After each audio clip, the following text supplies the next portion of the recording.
Okay. Okay, you can call the meeting to order now. We're ready. Okay, we'll call the meeting to order. There's a little gavel there.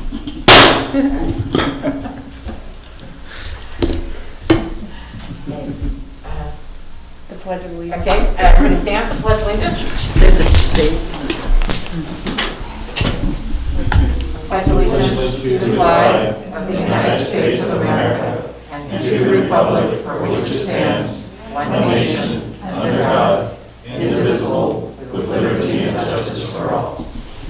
Maybe we should have done the roll call first, but Yeah, we can do that now. Okay. Probably should say the date too for the recording. Oh, right. Whenever we open the meeting, we want to start by saying the date, just so that it's on the recording. What day this meeting? Today is October 27th. All right, and now we'll do the roll call. Commissioner Dials. Here. Commissioner Martin. Here. Commissioner Warwick. Here. Commissioner Brown. Here. Commissioner Kiesling. Here. Counselor Bishad. Here. We have a quorum.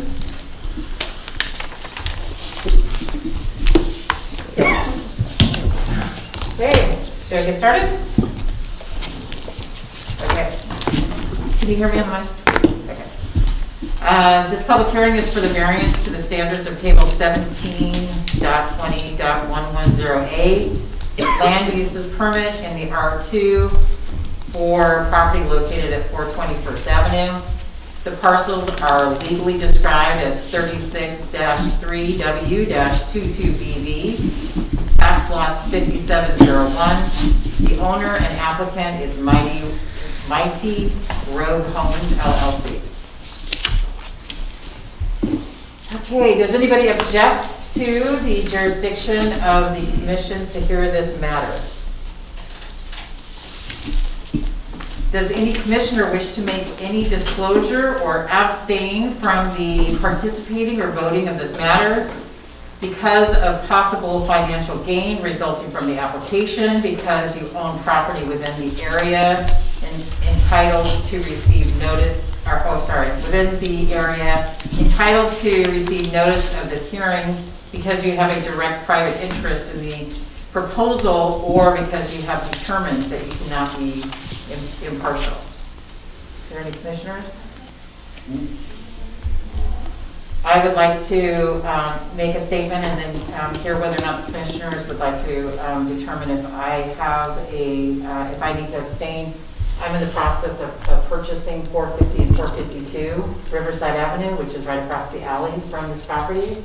So it is in close proximity. I wouldn't say that my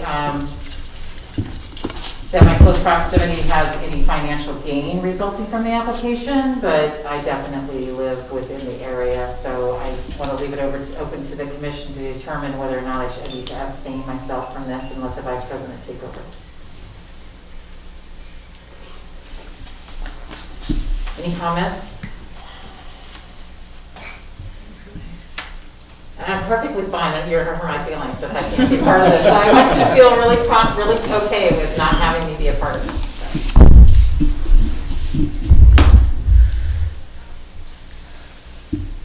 I think this is a small town, and I don't have any problem with it, with you participating. I mean, it's difficult for all of us, it's a small town. I don't see where it's going to make a difference in your property values in any way. Yeah. I'm not an owner yet, but every indication that I will be in the next few weeks across the street, so, yeah. Yeah, Ryan? I was going to say, if none of the other commissioners have any comment, you might ask if the applicant has any comment. Does the applicant have any concerns, or anybody else have any concern that's here? Excuse me. All right. Can you give anybody else just a couple more seconds to let me know? All right, so I guess I'm in.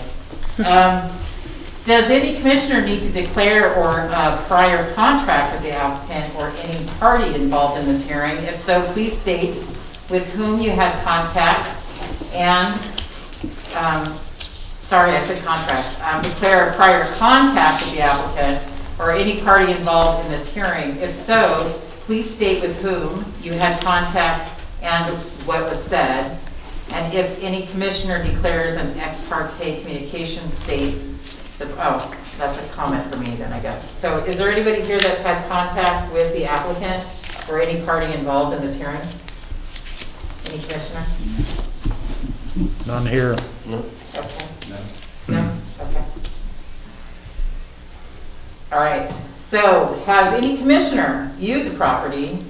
Do you have any evidence gained from that visit that you want to state for the record? I have viewed it. Has anybody else viewed it? Is there anybody that wants to give any evidence gained from that visit? I simply did a drive-by just to look at the site and give myself an idea of, and based on the plans and stuff, Okay. what may be, other than what I visually saw, and to help fill me in with regards to the plans. That was it. Anybody else have any evidence or any information they'd Pretty like to much same share? situation as him, just doing a drive-by and a Yeah. visual on it. I'm familiar with the property because I've lived here so long, and I knew the people who lived in the home, and their mother who lived in the apartment upstairs over the garage. So nothing you want to say or No, any I'm evidence you I'm want to give? familiar with the property. Okay, how about you? Yeah, okay. All right. So maybe have the staff report, please?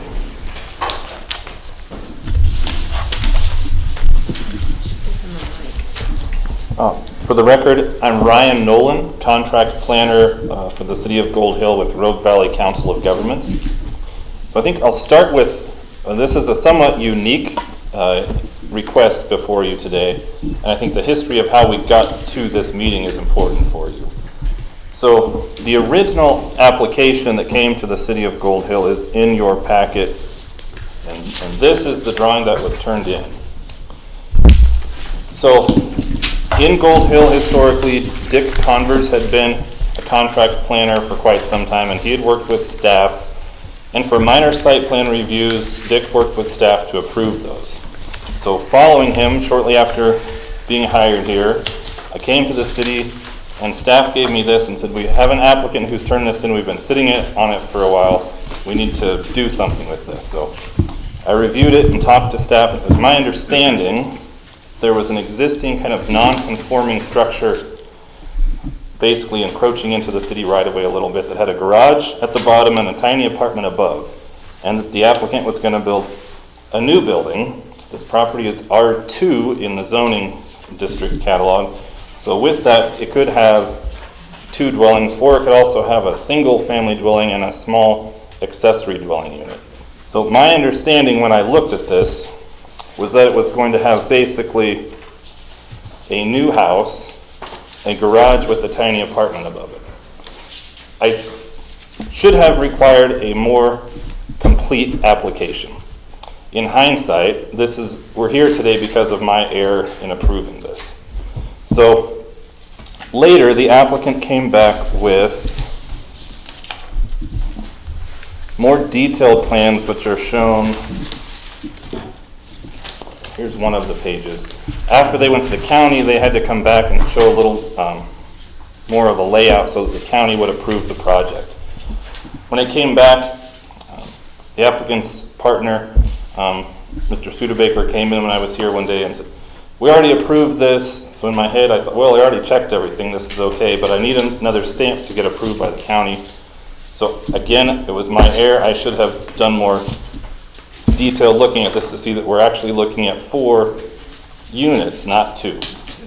So because of that, I approved it, work started. Somebody was aware of that and knew that the zoning didn't allow 4 units, so they came to the city talked to the applicant, they stopped work, they went to the city council.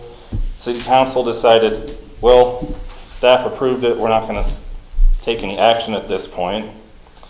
Then somebody doing their homework, a concerned citizen, pointed out that there's some inconsistencies in what appears to be the adopted code. And one of the sections of the code currently says that all site plans will be approved by the Planning Commission. So, the practice of having staff approve a minor site plan like this with a new structure, according to our current code, doesn't appear to be appropriate. So, city staff decided, now that we have a planning commission, let's bring this item forward for a variance request from the applicant, asking that he be allowed to build 4 units in the R2 zone. So that's the history. So, a variance request in Gold Hill really is to be viewed by section 1776020. And there's really 3 criteria, A, B, and C. And the request is to be able to place 4 units in a zone that only allows 2. So we look at the criteria. And again, as I said at the last meeting, your job as a planning commission is to look at the adopted criteria that the city has already approved and then judge all requests for land use against the previously adopted criteria. So A, and these are the things that the request has to meet. There are exceptional or extraordinary circumstances or conditions applying to the land, building, or use referred to in the application, which circumstances or conditions do not apply generally to land, buildings, or uses in the same district. B, granting of the application is necessary for the preservation and enjoyment of the substantial property rights of the petitioner.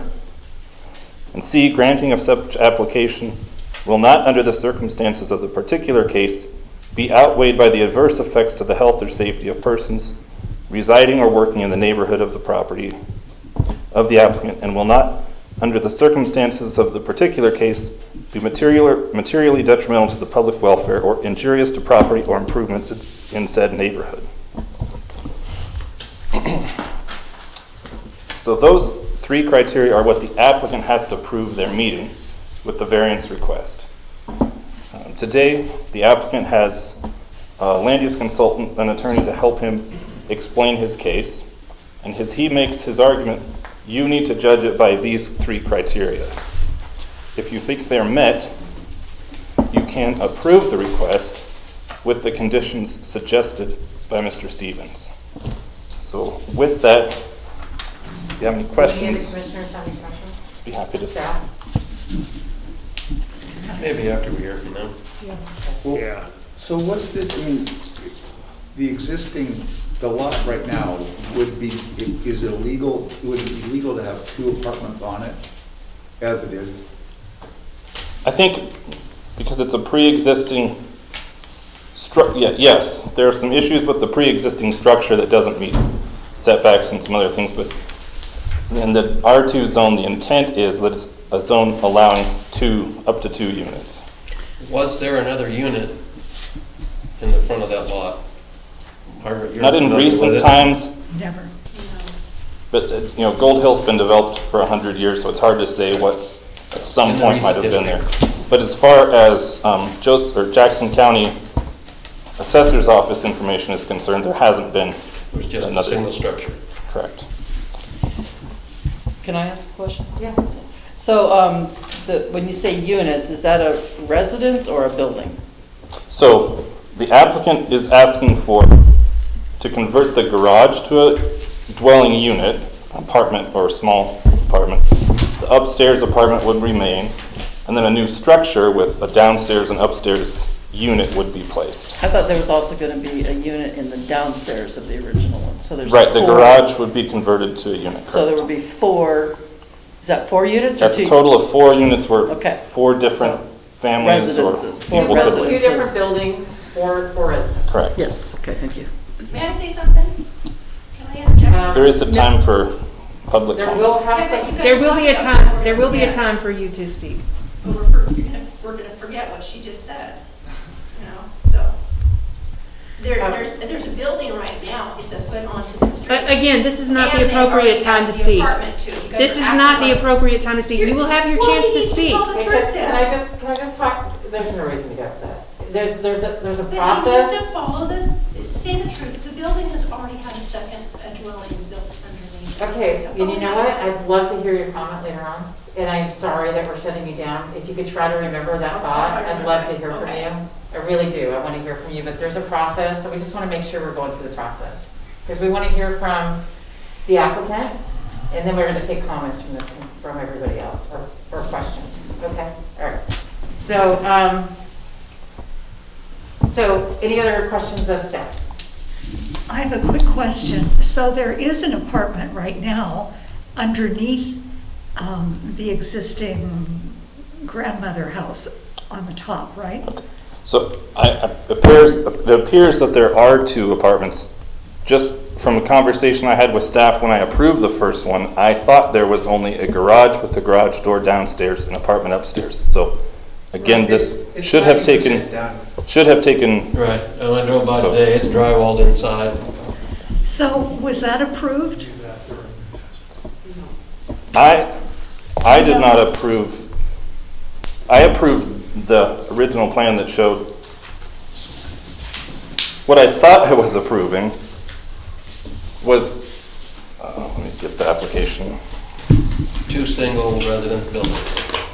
What I thought I was approving was something that said existing and a new building. But it really didn't go into detail about, were they doing work to the existing?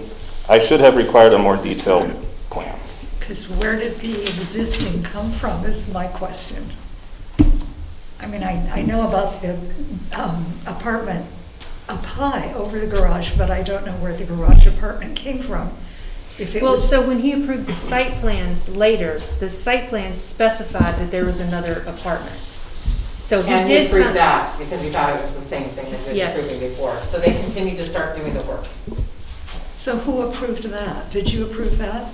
Yes. So yes, as I said, I should have actually, I didn't have both in front of me at the same time, but I should have said, where is this? Where was the approval that I actually stamped the first time? We have a better process in Gold Hill where approvals are kept at the city. Prior to that, there was no record kept of things that were being approved, Okay, at least in the recent history, so. okay, thank you. Okay. Thank you, Ryan. We'll Yes. call you back up if we need you again. I appreciate it. Do any of the commission, applicant's testimony, please, the applicant, you have 15 minutes. Thank you. Hi, I'm Tom Brooks, for the record, I guess. History is important on this one, and it is a quagmire at first. So our application originally was for a remodel, converting a garage below. There's a 1 unit above, like Margaret said. We wanted to convert the garage into a 1-bedroom and add another identical structure on the deal that had 2 1-bedrooms. That was signed off. 2 sets of plans, one for the remodel, one for the new structure. Both plans were signed off. And they're easily confused. So Nolan, can confuse them easily, but he signed off on both of them at the time. We went to the county, we got everything done here, paid all our, fees and all that. So we started on the remodel first. We are 90% done with that remodel right now. We got stopped 3 times. We've been stop with the city council, coming and going since here. We really haven't, from the advice of a lawyer, he said, don't go in and do anything else. Just stop right where you're at until we figure out what's going on. So the process now is we got to come back and start from scratch and get a variance to say, can we put 2 buildings, 4 units, 4 single-bedroom units on this piece of property on there. So that's kind of where we're at. We've dealt with, which the letters you guys have all read, after the fact, we started complaints about the zoning, from zoning to parking to traffic to there's no room on that lot to do all that, from utilities. I'm trying to think of all the complaints I've heard on here. Fire. Sorry. Fire, yeah, I guess there was a fire, I don't know where the fire on Riverside, yes. And there's not supposed to be any parking on Riverside, but one of the complainants of this parks on Riverside. That's the issue on fire, but that's not the issue with this lot. There's two streets. It's the alley, Riverside and First. So the other issues are parking. You guys have this map here. All the parking's off-street. First Avenue is a parking quagmire there. But none of that parking's on there, and it all fits. We've had it engineered. This is all engineered. Everything on there. So that, I mean, that's basically the history. We've been start and stop now for, we had our permits, we got our permits 11/19. So here we are. We haven't worked on it, I think, for 3.5, 4 months now. Going on, and we're dead in the water because we've got to figure out where we're going on there. But the deal is it's, the whole thing with this thing is the city, it's been about a year ago, the council voted on what we want to do with the city in a higher density living, low income living in the city of Gold Hill, the ADUs and all that. So that's been an emphasis with this recent city here. They've taken this unit over here, the Grange, and turned it into multi-units. So I mean, that's the crux of what the city was going.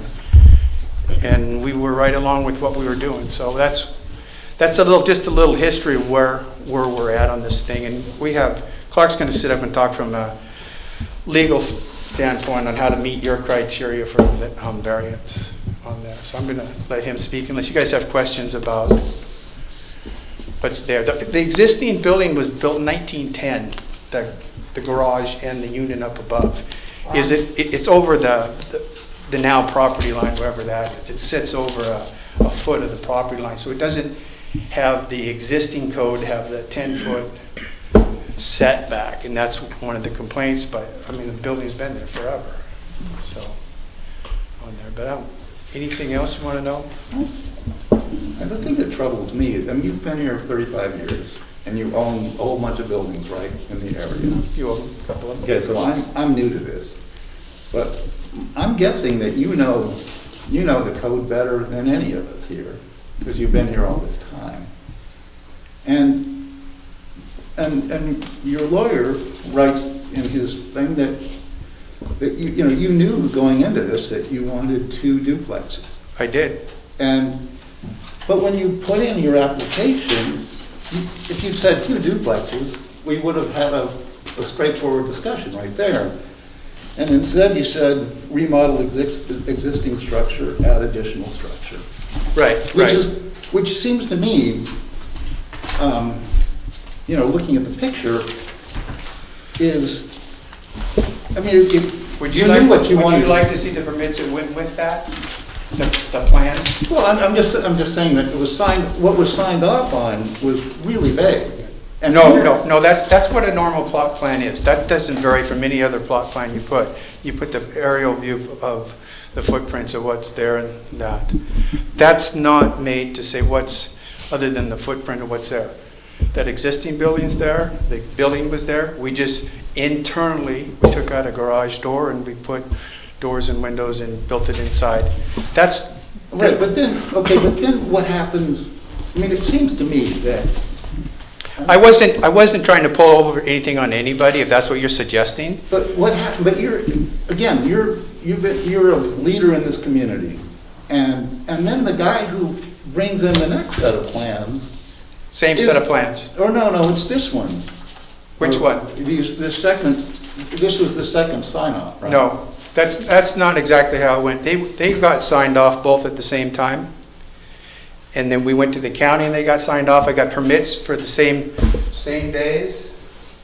It all went through right off the same deal. We had to come back to the city and stamp every page. And that's why we had to come back to the city. But he saw them to begin with and signed it, but all the pages had to be stamped. But the permits are the same day. We got the permits, 11. So all of this happened at the same time? No, that's not. Yes, that's- the original application, it did happen at the same time. The reason we came back is they all weren't stamped with the city. And I can tell you why, that I see that Nolan did it, these plans are identical almost. And that's where he's got confused about what we're doing. But that's exactly what we did. We had an existing building, and we were gonna build another building, and we remodeled the lower. And did you come into this believe, I mean, you must have known better than any of us that this wasn't to, I mean. it No, I didn't fit. did, no, I did know that, I wouldn't have submitted it. There's no reason to go through all this. I don't enjoy this at all. But no, on your, and if you look at your code book in there, it says multifamily R2. It's very vague. It's not like, oh, one duplex. It doesn't say that. It says multifamily units.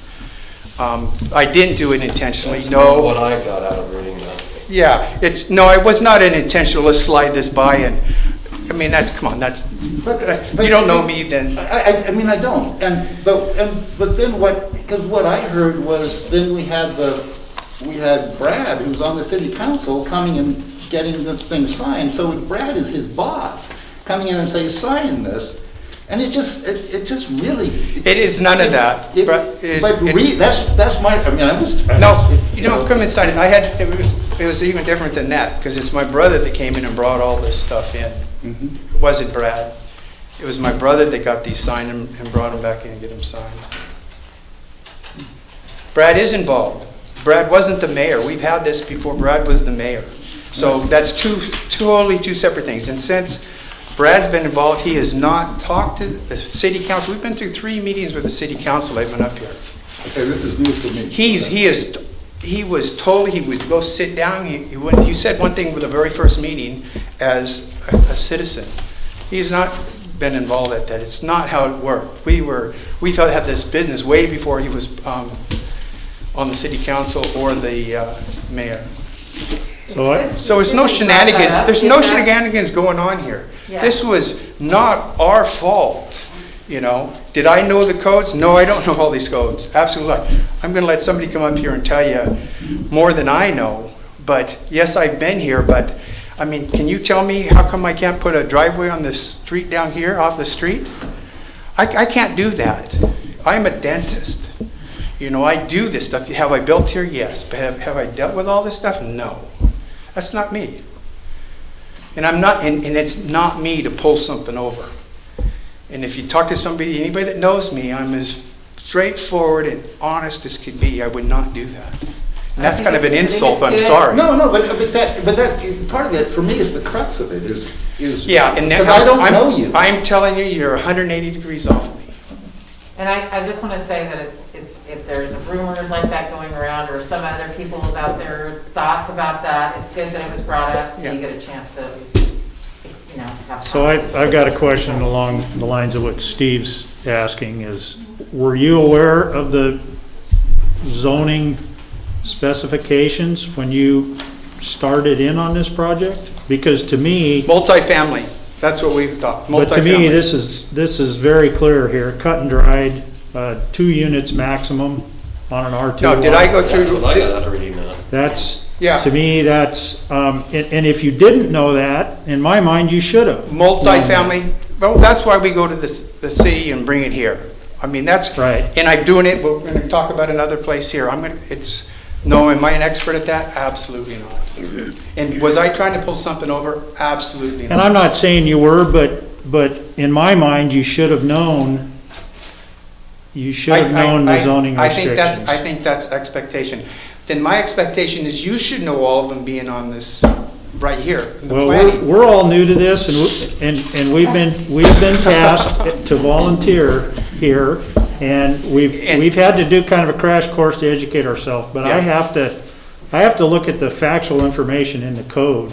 You do. And, you do. And to me, and that's why we're here. And yeah. It's not. Believe me, it's not where I want to be on here, and that was not the intent at all from day one. And honestly, I've only done a little construction myself. I don't ever look at the code.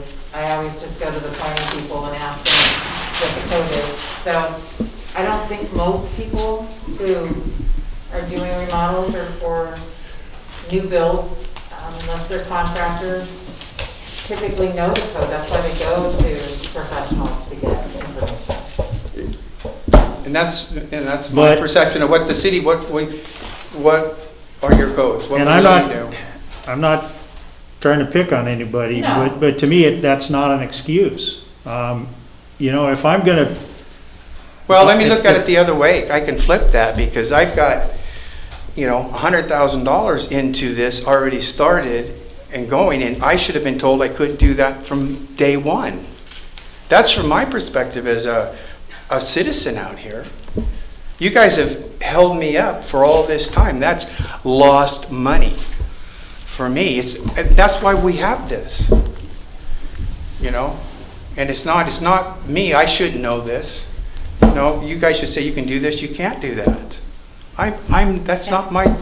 Yeah, and I'll ask the staff again to kind of help out. I think the definition of what a unit means in an R2 would be helpful to know too, so. Yeah, it's not, and I don't know where that came off. I'm trying to pull something over on this town. It's not. I have been here 35 years. I love this town. I have put a lot of energy into this town. I'm not, you know, and that's Well, why I I say, don't- wherever that got started, no, I have don't no know. preconceived notion of that. And I take you at your word, but there were some mistakes made here. There were some And- mistakes. There were some On both mistakes. sides. On both sides. But there's another, if I've got the correct section of the code here, Jessica, with regards to permits issued, if a permit's issued that is in violation of provisions of this title of the code, intentionally or otherwise, it shall be null and void. And that is why we're here. Yeah. And that's so- what we're back to. Here's a variance. So, you know, I have to look at the facts. So to me, at this point, the permit is not valid. And then we're gonna have to, you know, Can we're gonna I'll have to say arrive at something a with that decision. too. And Jessica, as a manager, can tell you what the lawyers say and what the insurance company says. And we, just like Jessica say, she's checked into that from the city. Yeah, well, that's why we're here, because the initial Sure. permit issue was null and void, so now we're here to make the determination on whether we issue a new Requesting a permit. variance so you can't Right. get another application. Right. Inside your books, inside the first, just past the first green sheet, okay, Yeah. the R2 definition, Thank you. What page okay, is that? right at the top, two-family residential, R2 district. Not multifamily, multi-unit, two-family residential. So that's why we're asking a variance for that. Where We've is got it? mistakes on Ryan's part. It should I have believe we been, made some mistakes. We should have come in- hindsight here, it should have been done first. Okay, if this is what we want to We should do. have started with a variance. Yeah, I wouldn't have done, we wouldn't have done You probably what should we have put a did, bid on the home with the variance pending, you know. if that's where you're. Well, and that wasn't what I would go, because I owned the lot adjacent to that across the other side of the house too. You know, so that was not my intention, and I don't know where that came from, and wasn't ready for that one. But anyways, the deal is, here we are. Right now, we're stuck. Yes, we have 90% done of the lower remodel. We have the utilities already paid for, to go to the second unit on it.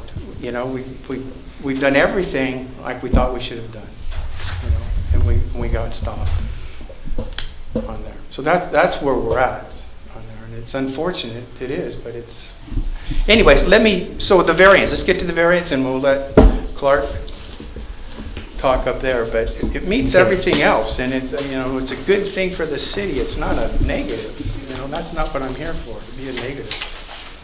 So, okay? Thanks for your time, Tom.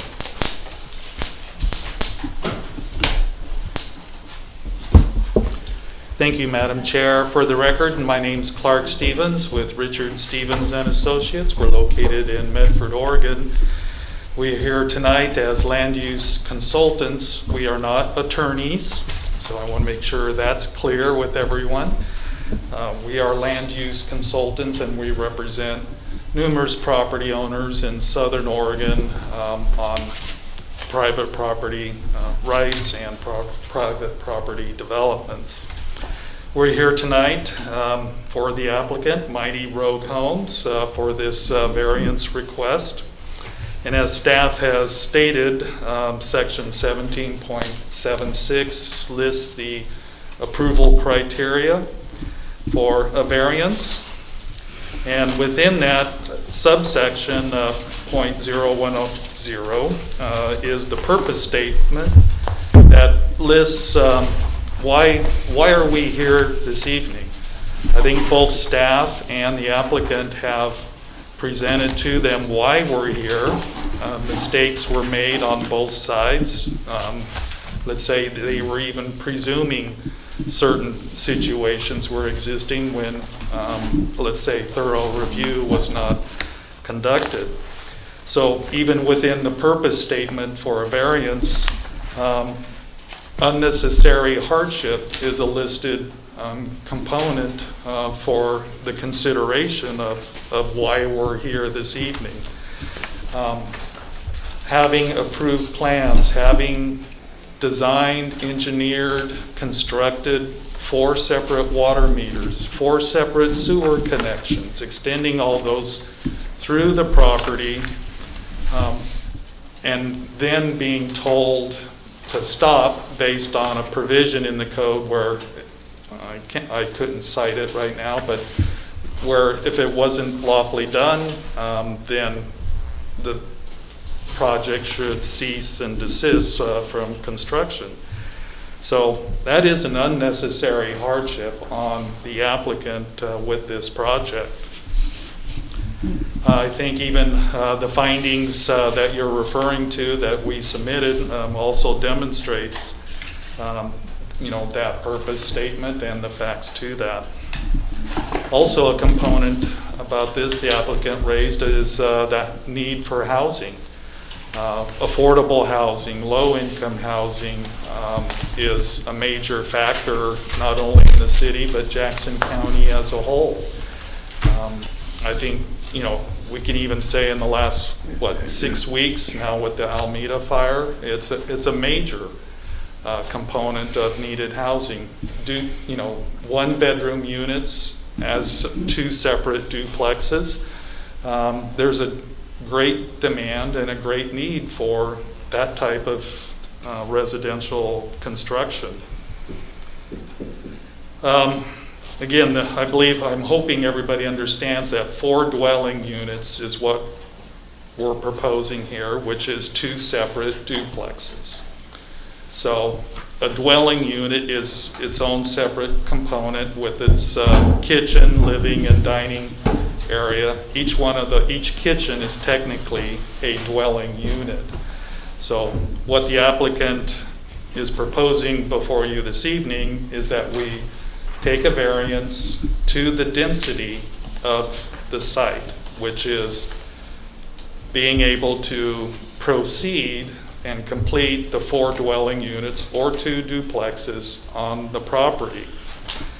Duplexes, as listed in the table 17.20.110, is an allowed use on the subject property. It doesn't say how many duplexes you can propose there.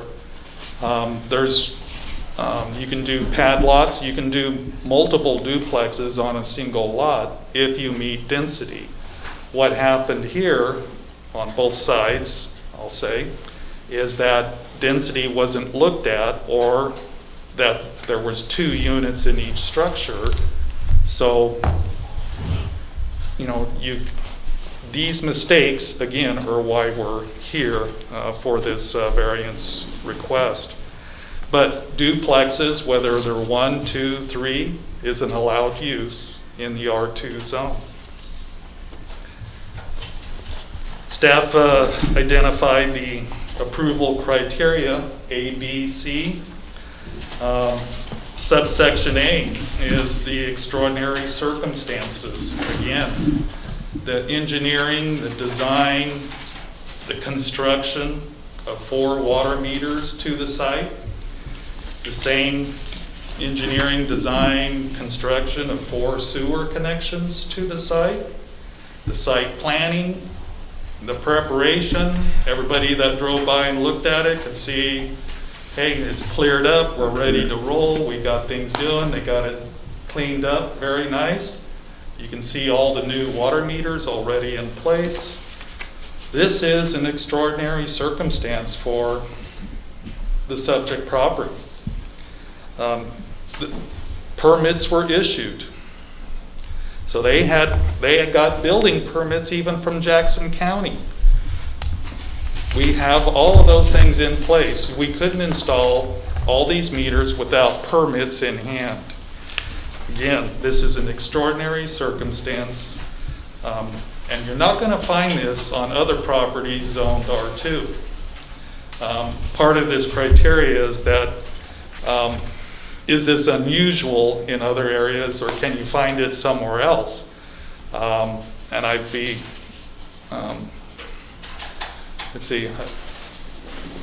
curious if any other property has more than 2 water meters and/or sewer connections to necessarily say that we're going to set a precedence, or that this is not unusual, that, you know what, there's multiple properties within the city that has this circumstance. So as far as approval criteria, subsection A, I think you can make a positive finding that yes, this is an extraordinary circumstance. Subsection B is regarding the preservation of a substantial property right. The applicants went in presuming that this property was zoned for multiple family. They purchased it with that intent. They designed the site. Again, they engineered. They installed all the public facilities, and they got permits for the construction based on the approved plans from the city and Jackson County. Now, these presumed property rights can, needs to be substantiated and preserved, in that the whole intent going in was to do 2 duplexes with 4 separate dwelling units on this site. So with all of that in there, subsection B, and allowing the applicant to proceed will preserve his property right to do so. Subsection C addresses the adverse impacts to the health, safety, residents or working folks in the neighborhood, and also about the public welfare, or is it injurious to property and other improvements surrounding the site and in the neighborhood. And again, we've addressed all of that in our findings before you, and that we cannot find any adverse impacts relating to development of this site for 2 duplexes. So in regards to subsection C, you can also make a positive finding that there will be no significant adverse impacts with the development of 2 duplexes. Again, I want to assure you that even the approval tonight, this will not set a precedence for other properties to do the same down the road. This is because of the criteria of it. Is this unusual? And I'm going to suspect site plans and floor plans are going to be more clear than hand-drawn on a piece of paper. I would suspect staff's going to take a much closer look at this in the future. A policy could be that it needs to be to scale, professionally drawn. I mean, there's ways you can make this so this does not occur again in the future. But I mean, those are just policies, that the city can make as far as what is sufficient for submission purposes. Many cities and even counties have those kinds of minimal standards. professionally prepared, or at least to scale that, can be readable and,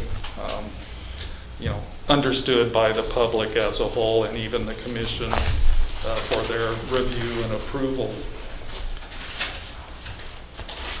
There was a comment about setbacks or the encroachment into Riverside, which is an alley.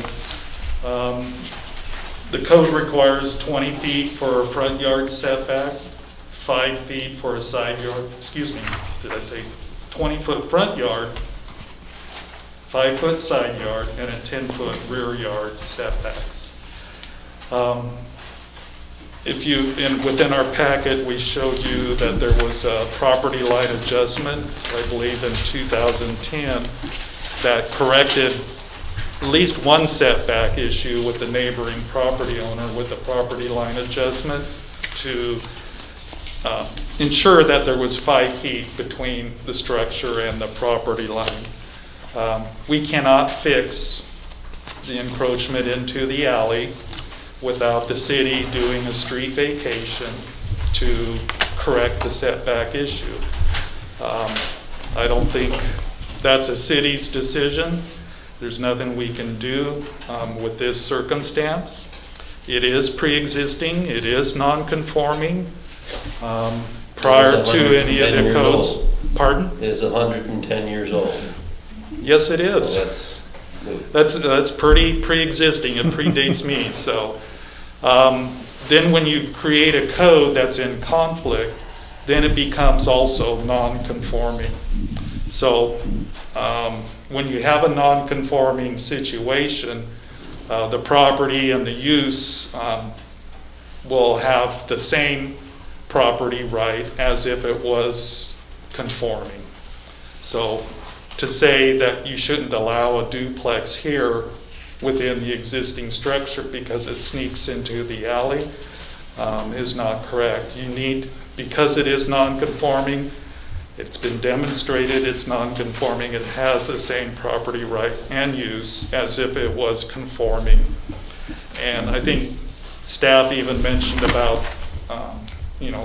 the density of the site, that can be questioned, but all these lots are 5,000 square feet. 2 dwelling units or a duplex is allowed on there, although it may be non-conforming because I believe there's a 3,000 square foot requirement for each dwelling unit. But again, these are pre-existing and non-conforming. The R2 would allow you to do that as a pre-existing or non-conforming situation.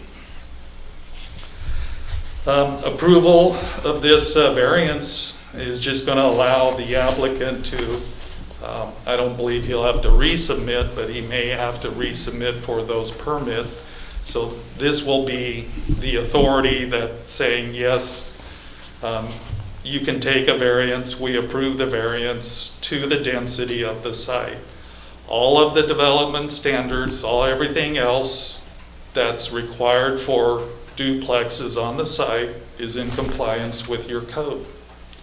The only variance or the only thing that we're not in compliance with is density, allowing 2 additional dwelling units or a second duplex.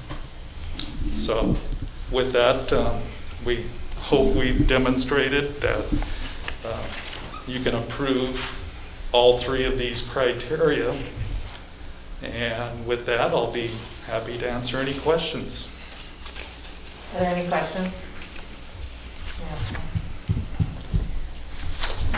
Yeah. Did you consider the historical nature of this neighborhood when you were writing up your findings?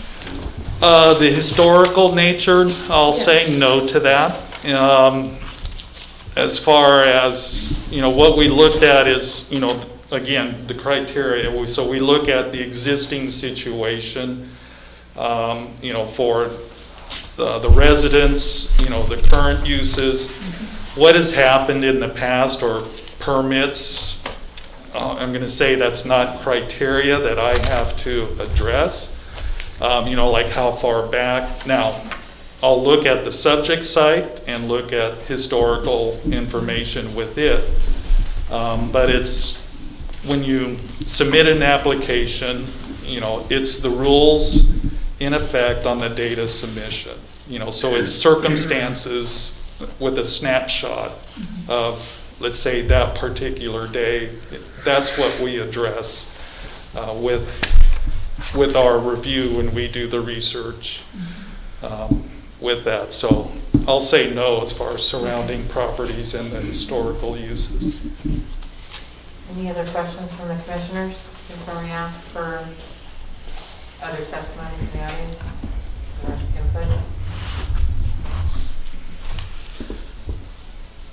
I'd like to reserve time for rebuttal then. Thank you. Would you like to come up and say something? Do I have to come up or? No, just I sit don't here? think Okay. so. Is she okay? I just have a quick question. No, you need to come up to the podium and speak on the mic so people online can hear you. That makes sense. And state your name and address for the record. I'm Susan Striegel. I live at 465 Riverside. I'm Shallon's mom. Hi. Anyway, my question is, and I don't mean to be rude or anything, but when did you get the permit to do the downstairs of the old building that is up on the street? 11, 15, 19, both, we got construction permits for both buildings. The 11, upstairs, 15. 19 is 19. when we finally got the permits. Right. Well, it's really weird because I was in there last July, which is not the 11th. That would be the, July 2019, and it was completely remodeled. That's not correct. Yeah, I was there, and Jeff, who has been remodeling it, showed it to me, and he says, I'm not supposed to have you in here, but come and look. So I just want you guys to kind of see the character of this guy, because I think he's trying to throw one on us. And another thing is that it is cram-packed in there if you put another two-story in there. The little house on the right side, if you're looking north, they're going to just look right into their backyard. I mean, no privacy. I mean, two stories are so invasive out there and stuff. And, we live on the river, Bill and I, he's my neighbor. And, we've fixed our places up really pretty and nice and everything, and we want it to be a nice community. But you bring in rentals, and it's like, oh crap, rentals. There's nice people that need rentals, yes, I agree. But there's also not the homeless people that live there. This guy is not going to live there. He's just got rentals going. He just wants to make money. And that's all it's about. He's got plenty of money to live on. If he loses $100,000, too bad, because he's broken the law, because he ignored to bring in the facts to really show this guy that there's going to be 4 dwellings in here, people. 4 complete dwellings. And it's not their fault that they were it's not their fault that you misled them. And I felt like you misled them. And we need to stick to the main code, the original code, that doesn't allow 4 duplexes in there. It only allows the 2 dwellings. So that's what I have to say. Does the commission have any questions? Any other comments?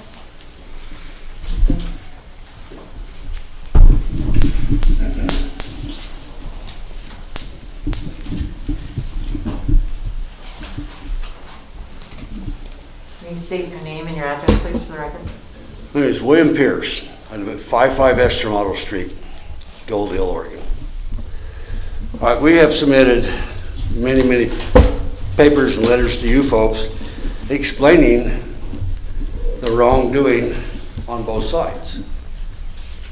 And it states right in the codes that lot isn't even really legal for a duplex at this point in time.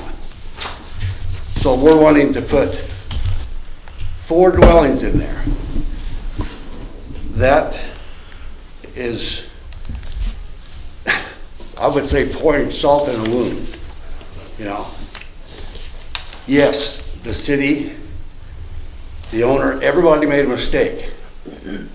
But we as residents here living shouldn't have to pay for those mistakes.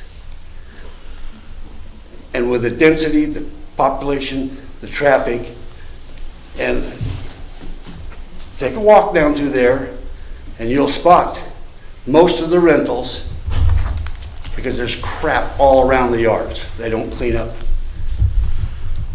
So that's what we have to deal with. We don't live up in the hills 25 miles away from here.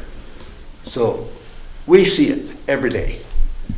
So I think that if we, or if you, was to approve this, it'd be covering up a mistake with another mistake. And I just feel that you need to dig deep down. You're new. This is a learning process for all of us. But learn from it, I think, and not make the same mistake twice.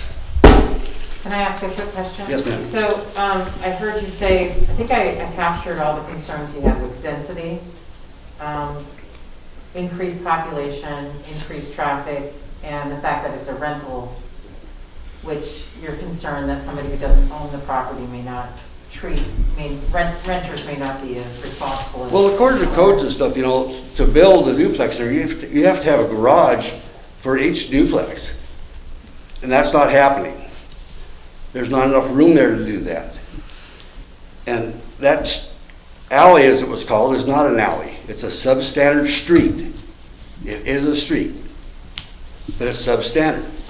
Granted, that house was built 100 years ago, a foot and a half onto the city property, but that's government property.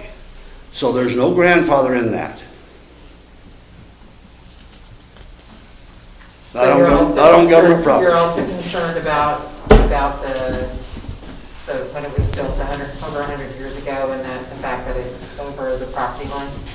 That's, you know, that's there. That's an issue that the fire department and the city needs to take care of. To allow him to go ahead and build another unit on that lot would be real overbearing and just, like I say, pouring salt in the wound. I mean, you've already made the mistake of allowing this to happen to this point.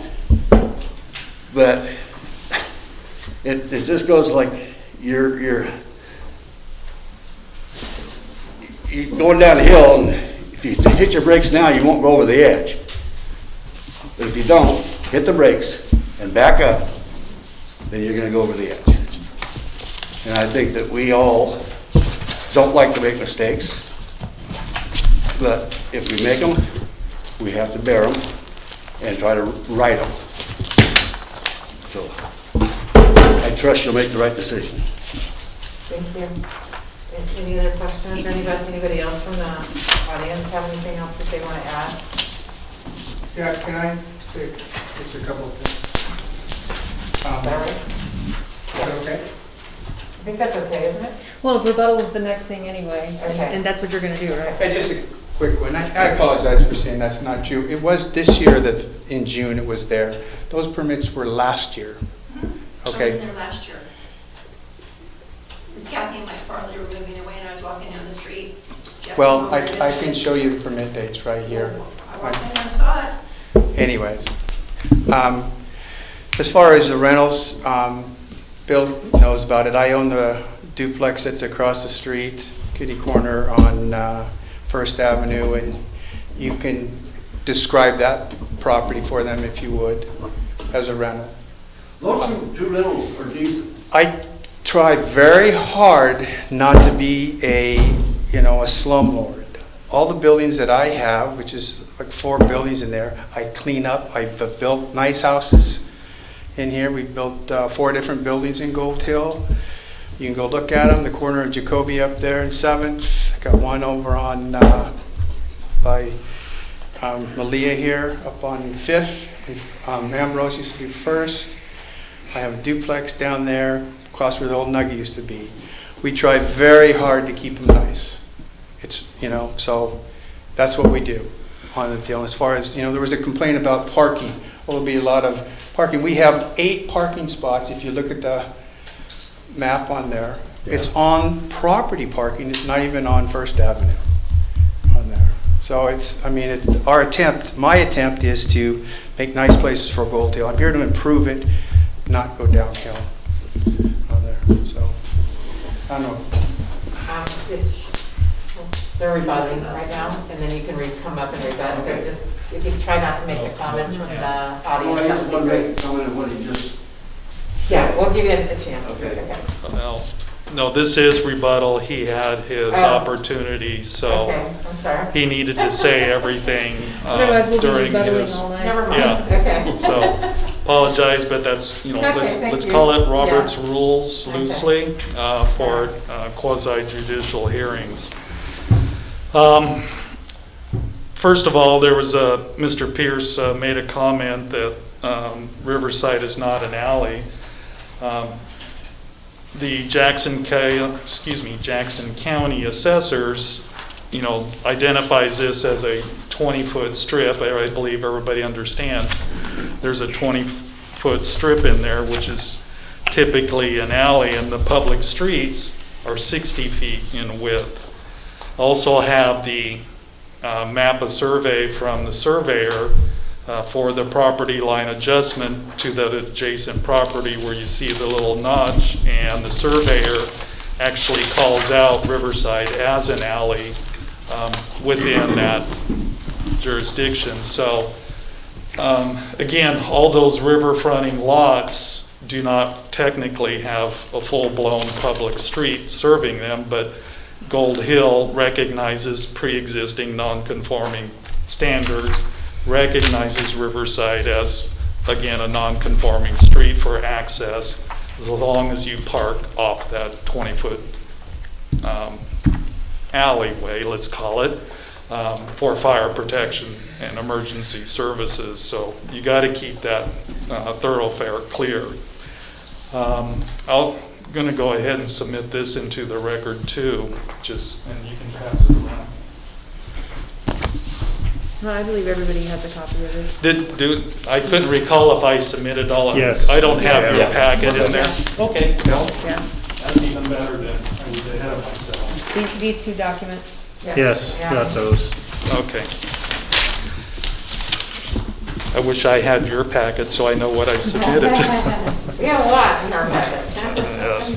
Jessica put together quite a bit of information. Yeah, in regards to traffic and population, there is no significant impact. We've addressed dwelling units. I believe it's 9.44 average daily trips, and that's typically a 3-bedroom home. These are 1-bedroom units. The 9.44 is a national average, so they're looking at the whole country. This is based on the ITE manual. So the 3 new dwelling units are going to be insignificant traffic increases, even on First Street or even into the neighborhood. You have a grocery store, you have other businesses having more residents needing groceries, just everyday supplies is a benefit to the city. Increased populations, that's how you get projects done within the city, building permits, SDC fees. That's what funds all these capital improvements with the infrastructure. And I don't believe that approving a variance is a mistake to correct a previous mistake. I think this is, why we're here, is to present to you why a variance can be approved with this. Yes, mistakes have been done, but we're not going to approve a variance just to cover up another mistake. It's flushed out. This is it. You can approve it to meet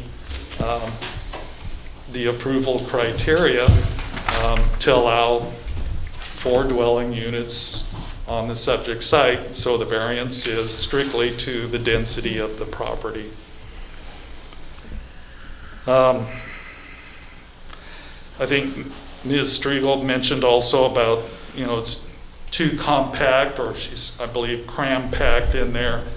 As the applicant mentioned, we've got all of the off-street parking cited on the site. We got the footprints of the structures. We're below the maximum building heights. So this, 2-story duplexes, I believe you can see across, there's one just, I'm going to say just to the south, there on the corner of First, what is it? I can't think of it, but that's a 2-story duplex right there on the corner, encompassing the majority of its lot. It's just, as long as you meet code, that's what happens. To say, that's not cited, but that's why you have setbacks, that's why you have buffer yards, is to mitigate those instances or those occurrences. So with that, I'll conclude. Yes? Question, if he had come to you at the very beginning and said, hey, I want to buy this property. And If he came to me to do due diligence. What would you have told him? That he could only build a duplex. Or To be honest with you- ask for a variance? No, No? no. Okay. The variance is because of the unusual circumstance. You cannot ask for a variance to something, I don't want to say self-imposed. I'm going to submit these plans, I'm going to do this. That's not how it works. The variance is because of circumstances that are existing today. Where we are now. Because of what has happened in the past or whatever else. So, no, he could not, well, I wouldn't even do a variance. It would be a waste of my time. So I would say, no, he can't do it. There is just mistakes on both sides, assuming, presuming. That's why we're here today. But if we did a due diligence and if I did my job properly, I would have said 1 duplex is the maximum you have. What if we said that, I'm just hypothetically, okay, mistakes were made, but I mean, as you said, nobody would have allowed 2 duplexes. I mean, and there is that part of me is like, gosh, I mean, just due diligence on the part of the buyer is, I mean, if you own other duplexes, you'd know that is legal. So what about, well, okay, but a mistake was made, but maybe one of those duplexes is just a single family.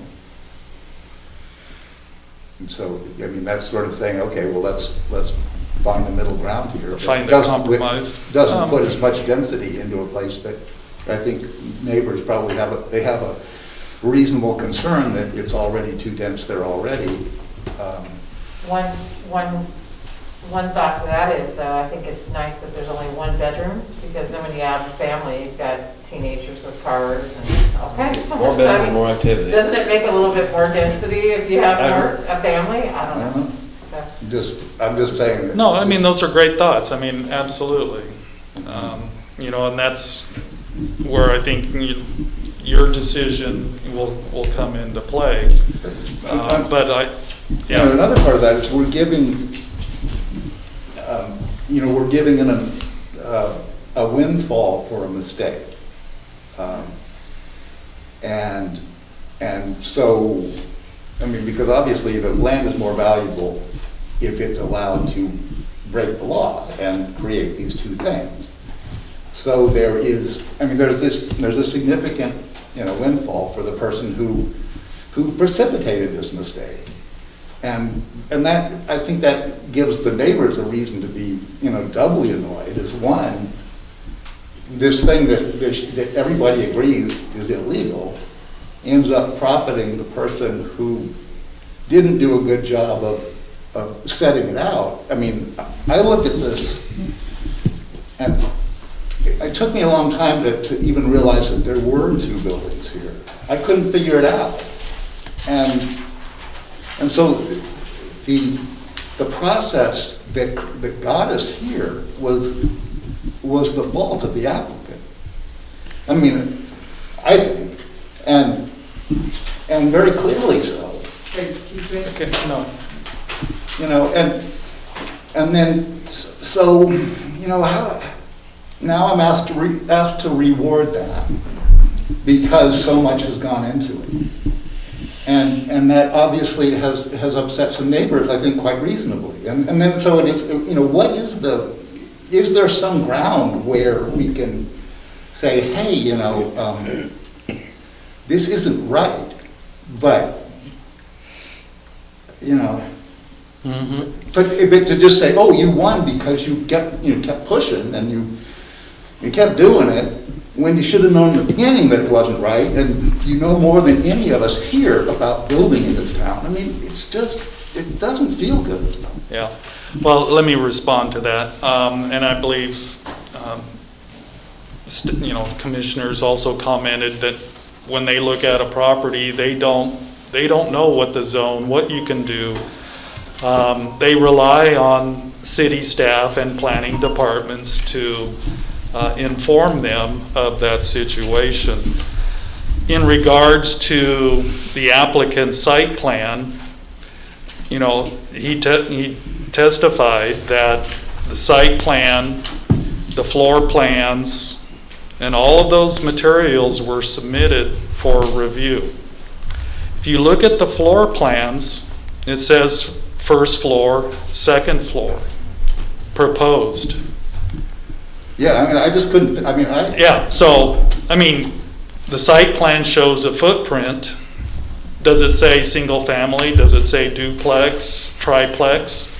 No, you're correct. Yeah, I mean, I couldn't figure it out. Yeah, no, but if you put the whole thing together with, you know, the proposed first floor, proposed second floor, for both structures, with being on the site, we're proposing 8 parking spots off-street.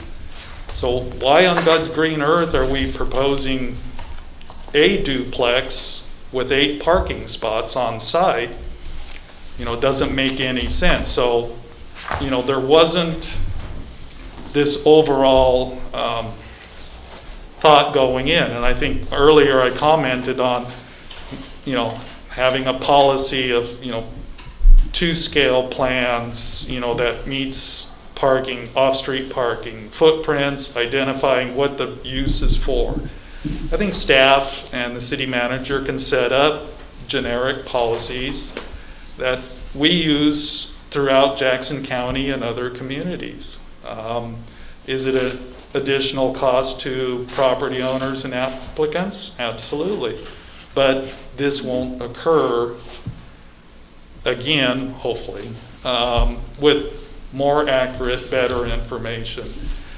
I'm sorry you feel that, you know, the applicant was trying to or should have known or this and that, but, you know, going in, it's why we're here as land use consultants. We represent property owners. We do numerous due diligence on properties in Southern Oregon.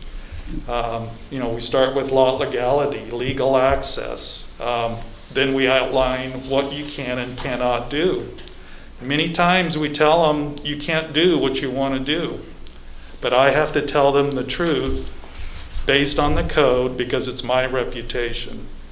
If he came to me beforehand and said that, great. Staff looked at it, saw 2 footprints, quickly looked at floor plans. Those were signed off. I'm going to say, I'm not putting the blame on anybody. It's just mistakes were done. We just need to get past this because of the circumstance of where we're at today with meters in, the sewer in, all the building permits paid for. I'm assuming all the permits that the county's paid for. Tennessee. Everything's there. They've been going, and then pulled back and stopped. We just need to pick up where they've left off and complete the project. If no construction was done on site, I would say you would have a better argument of trying to push something through the system. But because permits were issued, I don't think you can go that far. Yes. So I got a question. I'm assuming that the plans that the county signed off on are more detailed than these. So I included snapshot, yeah, he's got the actual. And I don't plans. need to see them, but Yeah, I'm I sure the just took county close-ups requires. of the- There's pages on the remodel, there's Yeah, another Okay. section. I just for the gave you deal. pictures Yeah. so that you could see that Ryan did sign off on the duplex plans. Okay, But they're just pictures of his site plans that I took. okay. They should be in the front, somewhere near the application. Are there any other questions on the commission? So, I have a question about the parking. You say you're putting in 8 parking places. So that includes for the existing house that's there, the historical house, right? No, No. the historical house is a whole different lot, Margaret. Yes, I know, but their parking used to be where you now have an apartment. Their lot has what it has, and it has the 50 feet of parking on the street like the rest of the street. On the street, okay. That's where their parking is. The whole street is that way. We have to put They it will all pull on our straight in lot. off the street. If you go down the street, you'll see all the parking's on the street there. We put all the parking on the lot, because it is an issue. For the additions. Well, I know all of our new codes were to get rid of that because parking on the street is such a problem. Right. And it doesn't really fit It's with contemporary planning. But, So that was why you were asking about the historic neighborhood, or? sort of, I was wondering Yeah. what's supposed to happen. They always had parking in the garage before and in the area right outside their house. Now that will be totally gone. Yeah, it could have been, then I'm going to say just a friendly neighbor agreement to do so. Usually, then you're looking at reciprocal cross easements and shared agreements for parking and maneuvering. I didn't see any of that. I wasn't looking for it, but I didn't see any of that on this site. So I'm going to make an assumption, I'm using that word, is that it was just a friendly neighbor allowing them to park over there. Well, that mentioned that the area one belonged to adjacent the lot. house before. Okay, yeah, so, yeah. So, But, yeah, each parcel is required, let's say for new permits, again, what's pre-existing and non-conforming, they don't have to provide the 2 off-street parking spaces per dwelling unit.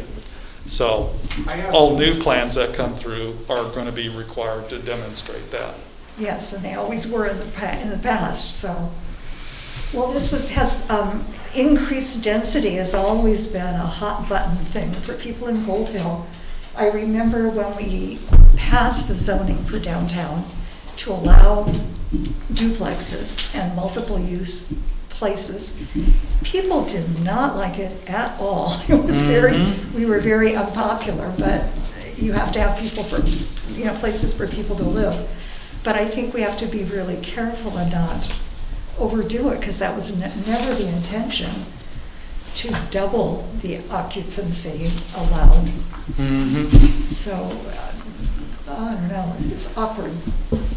It is. Yeah. I can, we actually are still working with the commission, questions and comments for the rebuttal. I do, if I may. So, and maybe Tom needs to answer this, but, so those parking places would be asphalt? Well, the city historically has asked me on my other ones to put asphalt in. The state asked me to put gravel in because of drainage. So I'm not sure how we'll actually do that. And because the drainage is at a lower spot there. The city does not have storm drain system in that area. So in my perspective, it would be, better to have at least ingress, egress, gravel in there for that drainage. But I did put the duplex they built over on 4th Avenue, I put the asphalt in, even though the state asked me not to, the city wanted me to do it. And so there's the parking places, and then there's the 2 buildings. Yeah. And then the rest of the lot is basically so that you can get That's correct. from the, Right, and the setbacks, yeah. so there's basically no room for lawn or greenery or trees or shrubs or anything like that. Well, no, there is out front. We can do stuff out front on First Avenue there. On the alleyway, there is not a lot of room because we don't have any of the setbacks with the original building and stuff. But the front that's all parking and driveway. I mean, you gotta drive in there. There'll still be room. I have a question. There's no big yards, you're right, there's no big yards, it's not a, Do you intend to limit the amount of people that can live in these residences? Is that legal? we always do, we can. There's state regulations on that, on rental stuff, and that's all a state landlord. Do you know what that would be for your Well, it's only a one-bedroom, 500 square foot little rooms. You can't get a lot of people in. Well, you could put, in your rental, But we do regulate cars. Well, how many people is that? in your rental agreement, because I'm a renter, Yeah. you can stipulate how many people are you going to stipulate? You can, but we've just gone through this with all the COVID thing and the new state regulations. People can bring in kids, separated families if there's stuff. There's all kinds of laws. The laws in the state of Oregon are for the renter, not for the landlords. But we do put, if you bring, we approve whoever goes in there. But like I said, we just got it broken on us and we couldn't do anything about it. But yes, we say, okay, this is who can stay here. And visitors over a week, have to go in. Cars, we regulate to 2 cars, unless there's something there's room for. The existing guy gets the car, he's got a boat in there now that's in there, but he's got the whole lot to park on. I mean, but if there's 4 units, there's no more than 2 cars. We'll let in there. We do that on other rentals that I have. So I think I hear what you're saying. You don't really want to give space, say specifically, because you don't know who those renters are going to be yet. But you probably have a pretty good idea of what. 1 bedroom's not going to get a 6, member family in there. We choose who we let in. That's why ours stay nice. Who we have, we try to get in. They're not there long if they're not taking care of the place and keep it. If you have any more questions for him, sorry, can you come to the mic so that people can hear you if you have any more questions? All right. Can you come up to the mic just for a minute? Does anybody else have any questions? Any other commissioners have any questions for yourself? No, other than that, do we go to appointed discussion after We this? have to allow staff to make a final comment, see if staff has a final, any closing comments. Okay.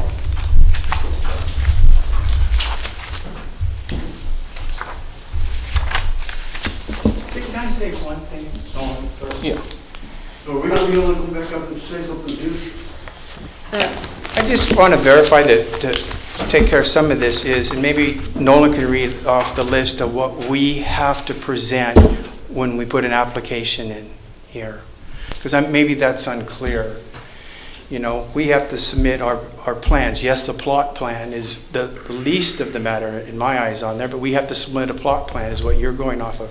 We have to submit the plans of the construction, and that's how it's built, what the floor plan is, what it looks like from 3-dimension, from the top, from each side of it on there, and it's all labeled on there what's what. It's not a matter of just that drawing that you're looking at. And you can take a look if you're interested at what we submitted. And you can see notes on the county, you can see notes, well, you need to do this is going to be, a duplex, so we have to do extra sound barriers in the ceiling between the things. Notes that they put on, that their requirements on there. It's not just that page, and it's, and at the time of the applications, we're paying individually for the remodel, and then there's individual fees for the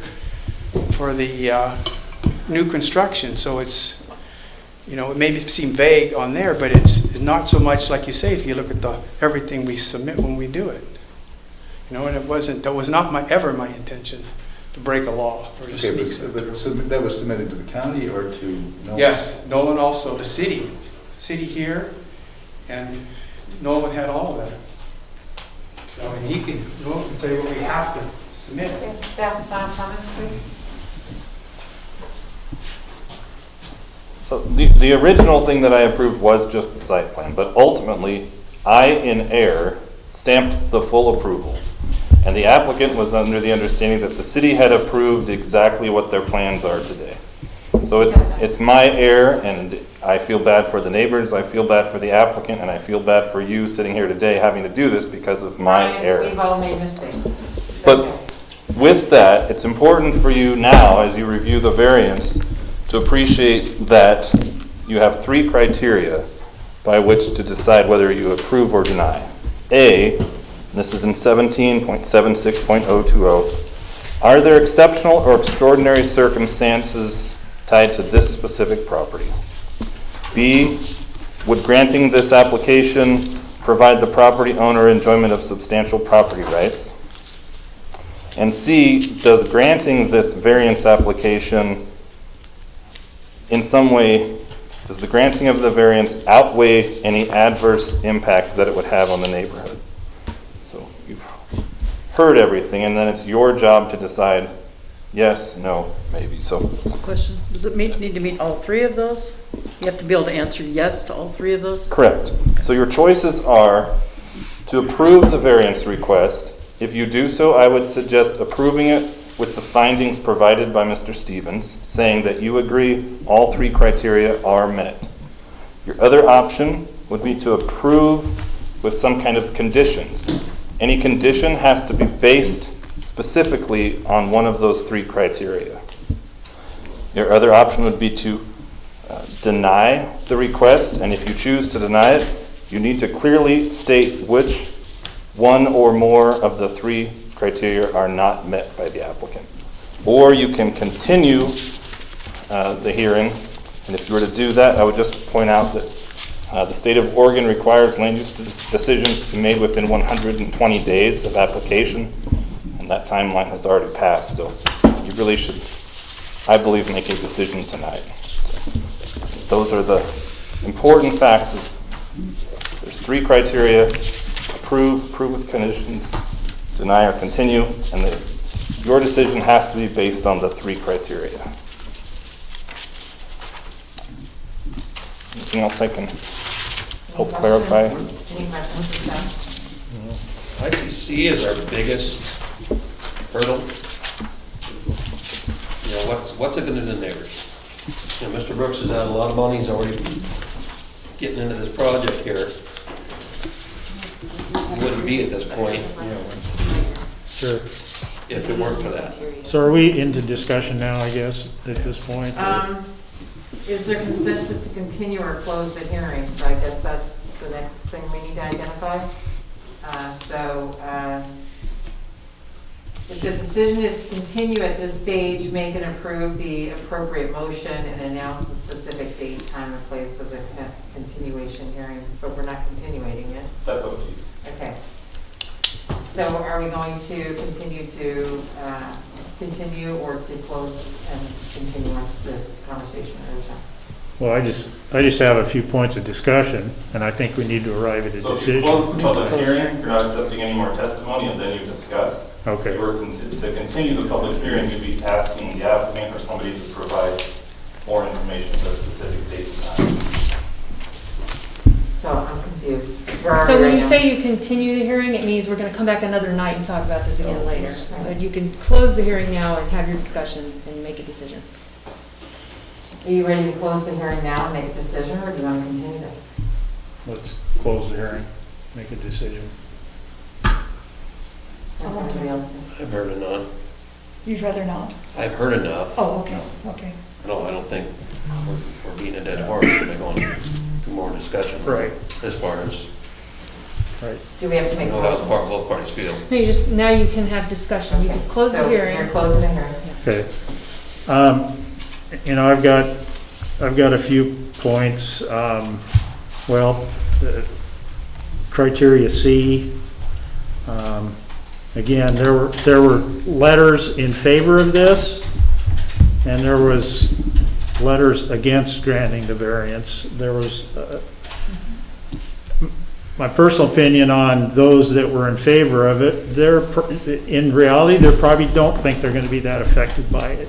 But the ones that are opposed to this definitely feel like this is something that's going to affect them. And there were, I didn't count exactly, but there seemed to be several more letters in opposition than in favor. If I come back to criteria A, we're put between a rock and a hard place.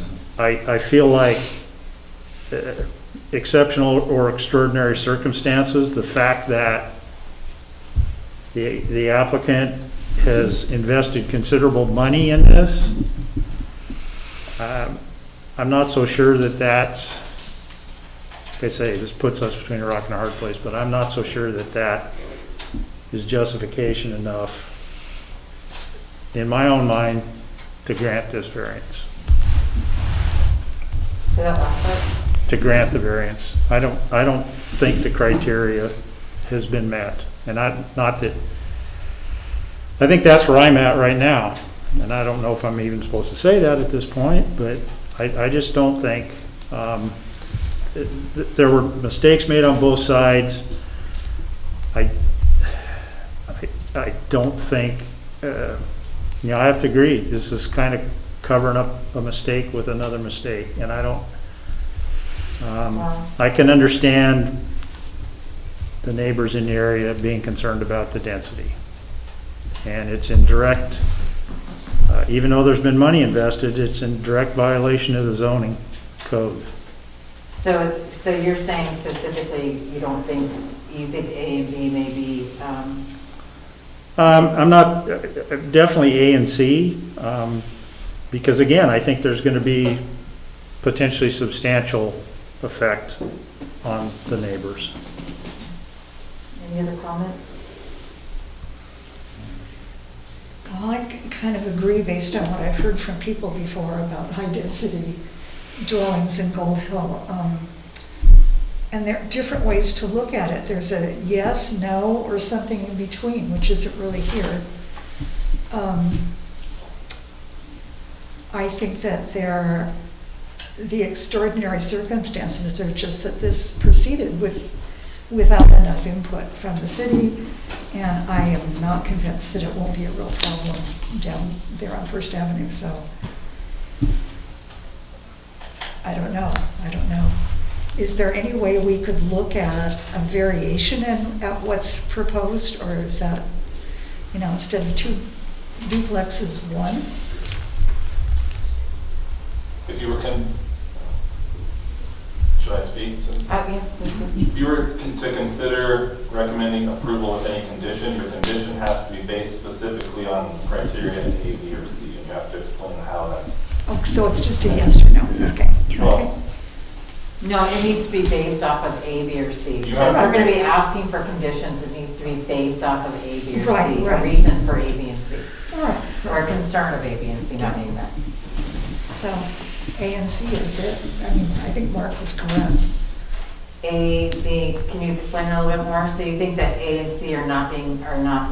Well, again, I think regarding A, the exceptional or extraordinary circumstances, I don't think that supersedes. But you feel that the applicant has? I don't think that supersedes the fact that this went ahead, the project went ahead in direct violation of the zoning ordinance. But And the fact that they've invested the money, I don't think that carries more weight than the fact that the zoning ordinance was violated to begin with. Do you think that the applicant, though, did that A and B, is C that you have a problem with? That you Well, think has been met? and the other thing with C would be the adverse effect to the neighborhood. So Because but they're, which 3 do you think weren't, that the applicant didn't meet for you? Because it seems like A was met because there is extraordinary circumstances, correct? well, no, what I'm saying is the extraordinary, they're asking for a variance based on the extraordinary circumstances that they've incurred. They've already invested the money. Right. My point is, the project went ahead in direct violation of the zoning rules to begin with. So, to me, that doesn't demonstrate an extraordinary circumstance, so I don't think they've met that. We stopped. You know, what, we have to, it's closed, so, I'm sorry. Any other comments from the commission? I mean, it's just a mess. It isn't, I hate being put in this quagmire. Honestly, I think that the applicant has met the three conditions. Personally, I think they have. I think that there's definitely extraordinary circumstances. And the way I like to look at things is I like to put myself in the other person's shoes to determine such a factor. I think that if I were to go to a professional, and I'm sorry, mistakes happen, I'm not, and say, hey, can I get a permit for this? I'd like to do this to my property. And somebody says, sure. And the county says, sure. And then you draw better plans, and the county and the city again say, sure, looks great. Then I think that the extraordinary circumstances is that project went forward, and there was a lot of money and time and investment made on that. So I really think that A is exceptional, and I think that it's been met. Certainly, granting of the application is necessary for the preservation and the enjoyment of the property rights, because that's what they've been spending their money on. So I think C, granting of such application will not, under the circumstances of the particular case, be outweighed by the adverse effects to the health and safety. I don't think that anybody today has brought up any substantial reasons why health and safety would be affected in the neighborhood. Health and safety of the property of the applicant, health and safety, health and safety of persons residing or working in the neighborhood of the property of the applicant, and will not, under the circumstances of the particular case, be materially, or detrimental to the public welfare, or injurious to property or improvements in said neighborhood. I don't think that, I do hear that density is an issue, I understand that, but the counterpart to that is the city's been saying, hey, we need to have more affordable housing. So that is something that I guess the city has been trying to do. So there's more density, there's concerns, I think I wrote down a few today from the opposite side. Density, population, traffic, rentals, they have their issues. But I think all of those have been addressed. The parking is there. I think that the only thing that I would say that I would think that we might want to come up with is a requirement of how many people can actually live on the property. Because that way you can actually control that, and I think that might be the stipulation on the variance. Stipulation on the variance that helps with controlling parking everything, honestly, because if we have 5 people living in each unit, it's not just that, it's trash, it's water, it's everything. So I think that the special circumstances to see would be to control how many people could actually live in those units. I'm not so sure there's any way to control that, though. I think that we would have to make what's it called, you mentioned it earlier? Condition of approval? Yes, a condition of approval. I don't see, given where we are right now, the chances of any sort of, carrying that out that's not going to happen. Condition of approval, carrying that out? Because we have no code enforcement as it is. How would you enforce it? Yeah, that's my question. I don't know how you'd enforce that, track it. I don't see how that's possible. So, anybody want to comment on that? is there, I don't know enough about to be able to say whether or not that's something that could be enforceable or not. Well, we are writing tickets, we are enforcing the code. I mean, it's not, you're not, I don't know how I can go into somebody's house and make sure. You that they have can't. the right numbers. Find out how many That's my people are point. living there, I you mean, you can't can't do do that. You can't. I mean, there's no way. There's an assumption we've made, though, that people in Gold Hill want high density. Yeah, I think they don't. Traditionally, they do not. They do not. They don't, especially do not. That's all I ever heard when I was planning before. And we do have a special zone. River's Edge is, you can have more density down there on 2nd Avenue, but in residential areas, you can have a duplex here and there, but real high density, no. Yeah, this is real high density. Yes, it is. And it's a real high density next to a very narrow street. And Yeah. that's a big impact. Yeah, it's where kids ride their bikes and yeah. stuff, yeah. I think all the three, that's my thoughts, all three conditions within that. That's where I'm at. I think that I would prefer to do a condition of approval. If that can't be met, I guess it's on the honor system, but condition on approval, that seems like there can't be any more than 2 cars per unit anyways. That's what the parking is there. There's more parking off-street in that unit than any of the other units on that street, apparently, from what I'm hearing. So I think that parking shouldn't be an issue. He's already upgraded all of the water and all the other things. And the other concern I have, Gold Hill's gonna have to pay something. So They have to what? I'm assuming Gold Hill's gonna have to pay something if we deny the variance. I'm assuming Gold Hill's gonna have to pay something for our mistake. So if you deny it, then they have the it could go either way. So the neighbors could appeal it. But yeah, I mean, probably they're immediately gonna ask for their money back. Why wouldn't? We're talking about Because they thousands of proceeded under a dollars. permit that we Tens gave of them. thousands of dollars. Well, but You could call Shady Cove. So we're gonna be paying a lot of money. So I'm just saying, it's something to consider. No, just because, Yeah.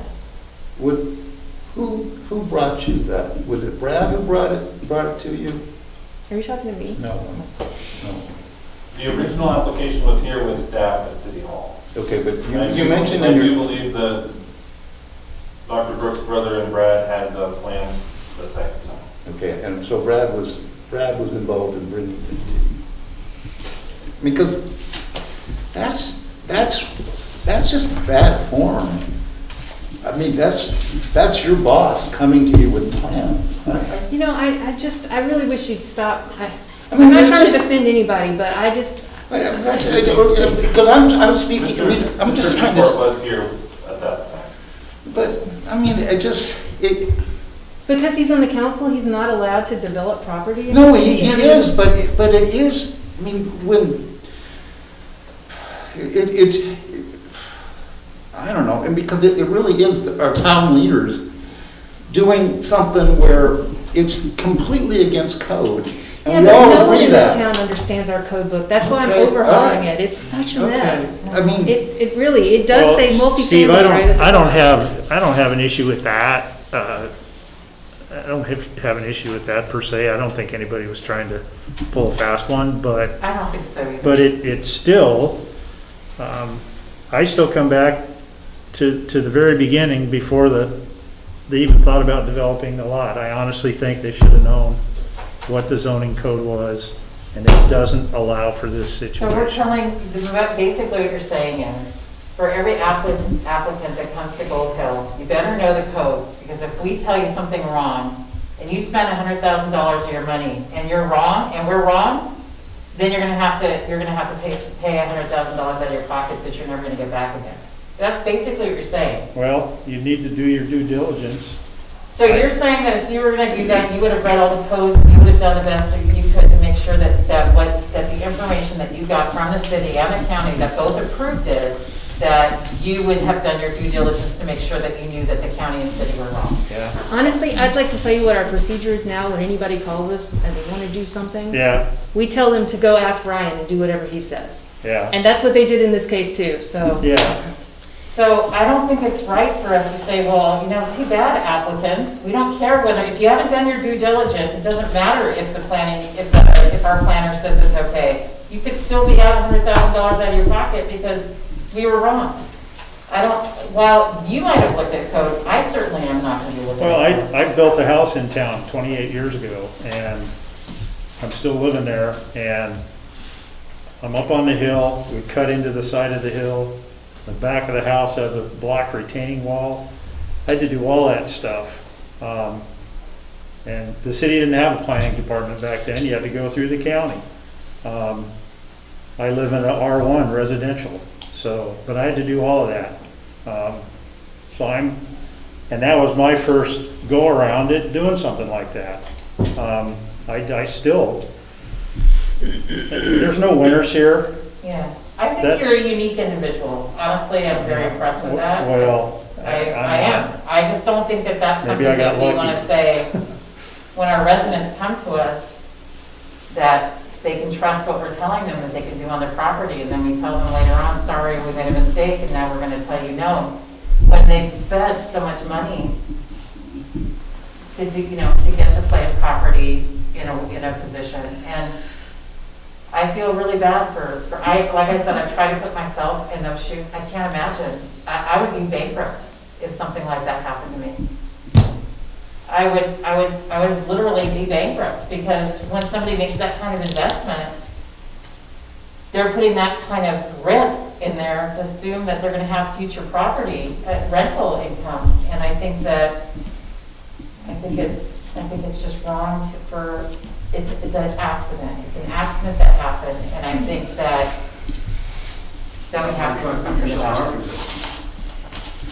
It's not right, it's not fair. I think that if we could do a condition of approval and hope that the applicant respects the condition of approval to make sure that we can keep the density to a level that is acceptable, at least have some control over the density.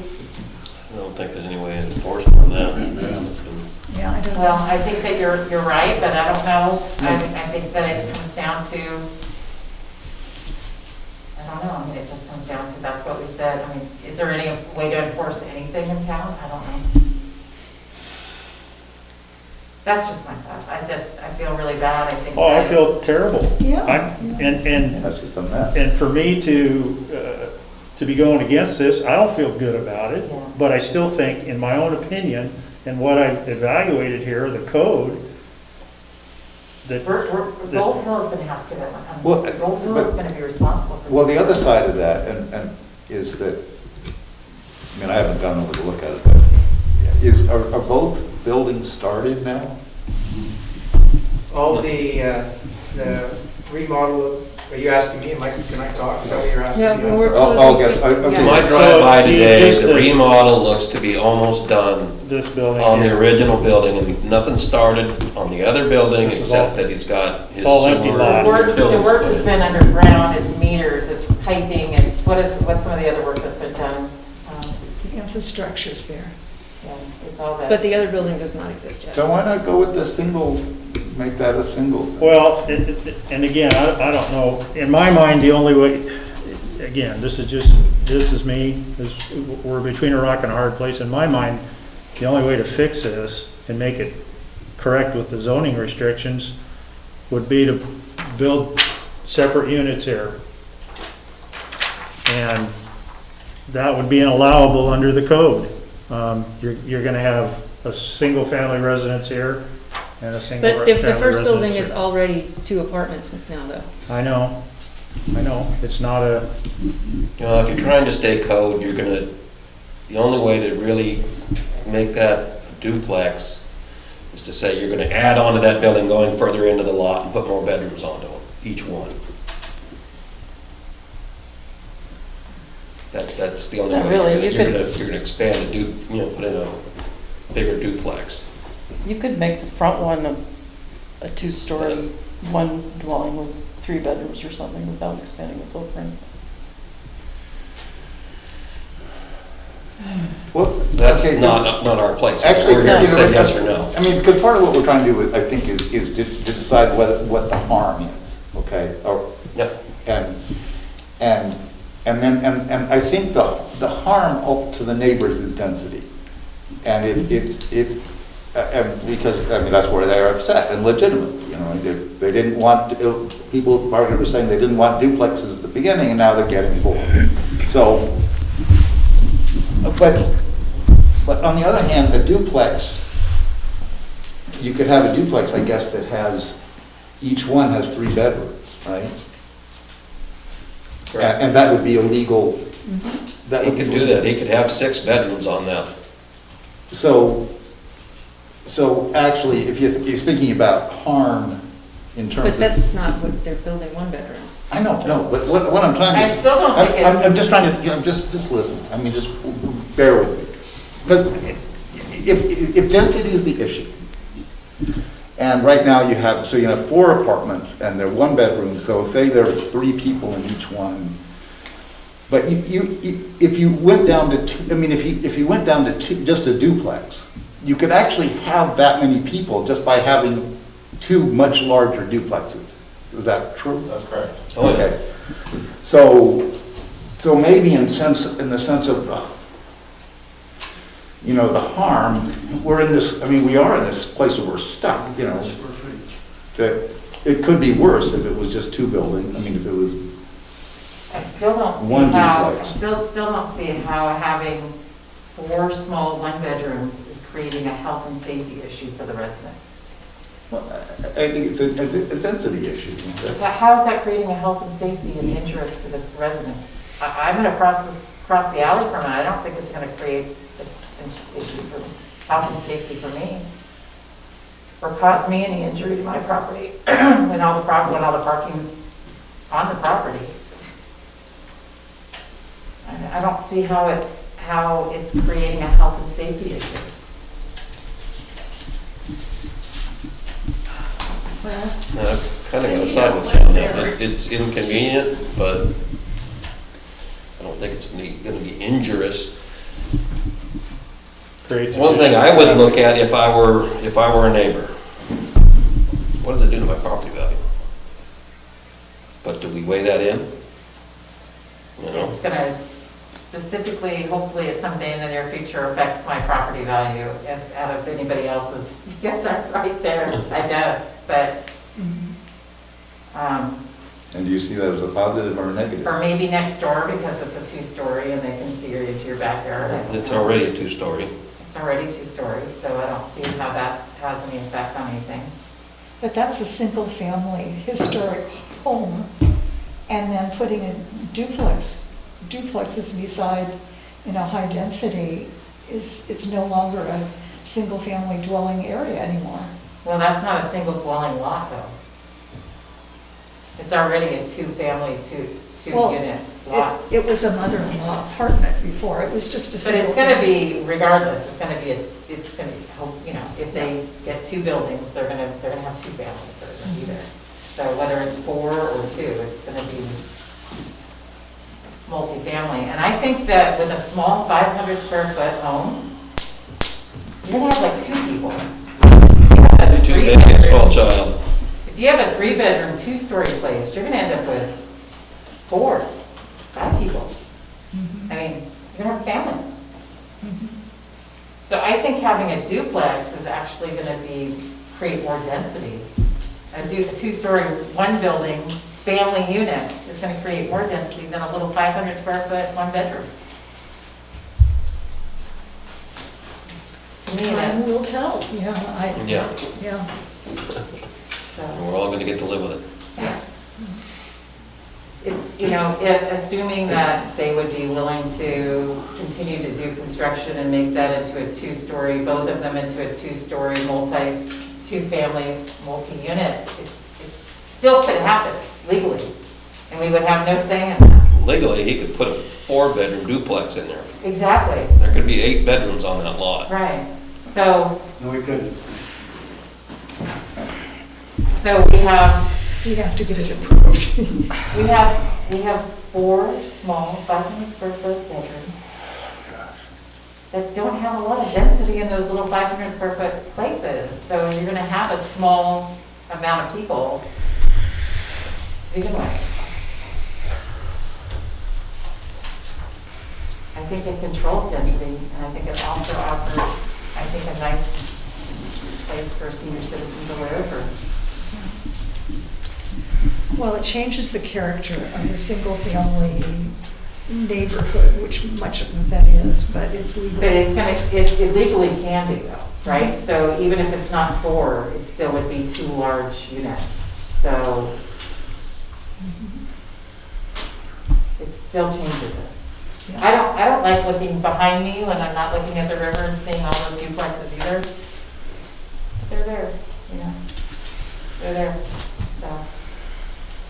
Well, that's the issue, what we decide we live with forever, so.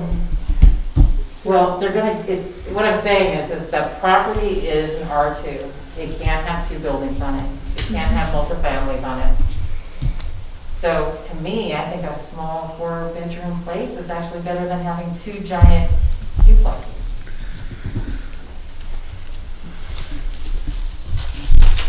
I don't know. So I'm not sure where we are now. I don't either. Let's see, is there any more instructions on my piece of paper? I have no idea where to go next. Deliberation, I guess, discussion is what we've been doing. Is there a motion? There is nothing else to be said? Is that what needs to happen next? Someone needs to make a motion to... Someone needs to make a motion either to accept approve or it, deny. Approve or deny. to deny it, or to approve it with conditions. That's where we are.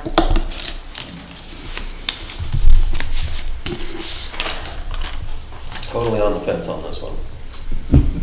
Well, we've already decided. But we've got to make a decided- decision one way We or already another. decided we're making And a we're gonna have decision Mr. Brooks tonight. over here, gonna be able to We do already something with his decided we're making investment that he's decisions already put tonight. out there, or we're gonna have neighbors upset that we've approved Listen, something. I don't want to make neighbors upset, but being part of the planning commission, we're going to make neighbors upset. We're gonna, We're going to. You That's can't what the please everybody. If there's one thing I've learned about public sector is you just do the best that you can and you try to meet the best needs that you can for your community.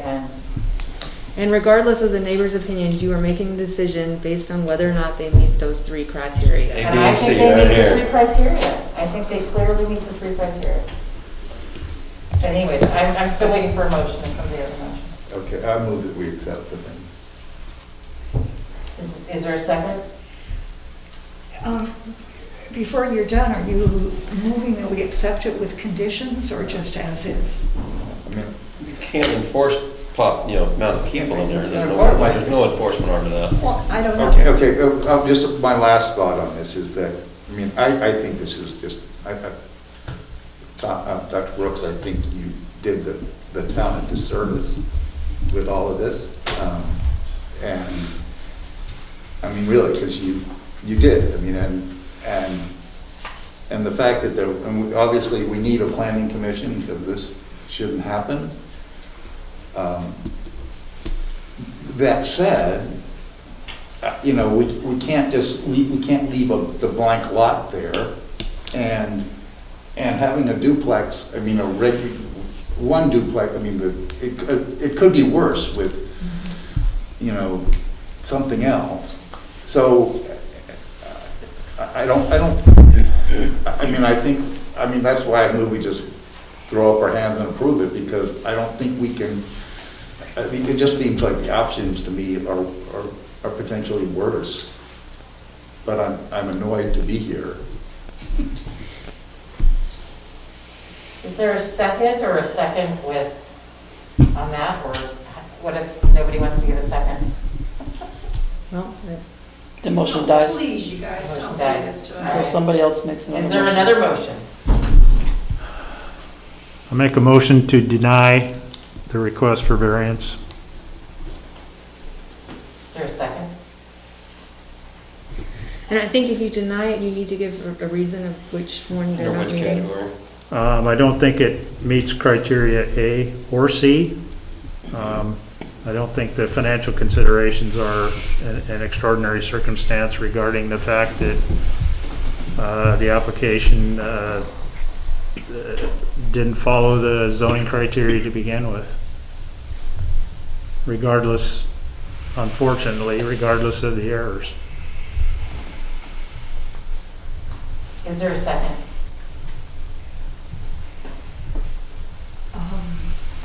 I'll second that. We have a motion and a second. All those in favor? Say aye. Do we do a roll call? Or? Yeah, I do a roll call. Roll call. All those in favor? You want to do the roll call? Yeah, I'm gonna do a roll, My I'm name. gonna do a roll call. Commissioner Dials,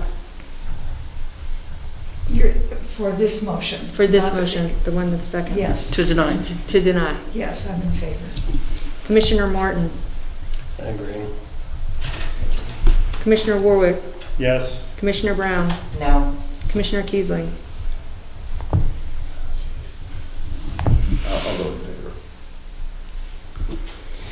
All right, the motion passes, the variance is denied. Thank you. That's awesome. Nobody wins. Nobody. That's what's terrible about the whole thing. Nobody wins here. Now, the square footage is wrong for the amount he wants to build it on. So, thank you guys, you did the right thing. Hey, we have another, We do. Do you want to take a recess, or do you want to continue the other one? I know it's been here a long time. Maybe a drink. Right, I that was second his that. name. what's that? They want to drink. Oh, okay. So we'll take a brief recess and come back and hear the other one, or you Sure. want to keep going? Okay. 5 minutes.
Are we good? Okay.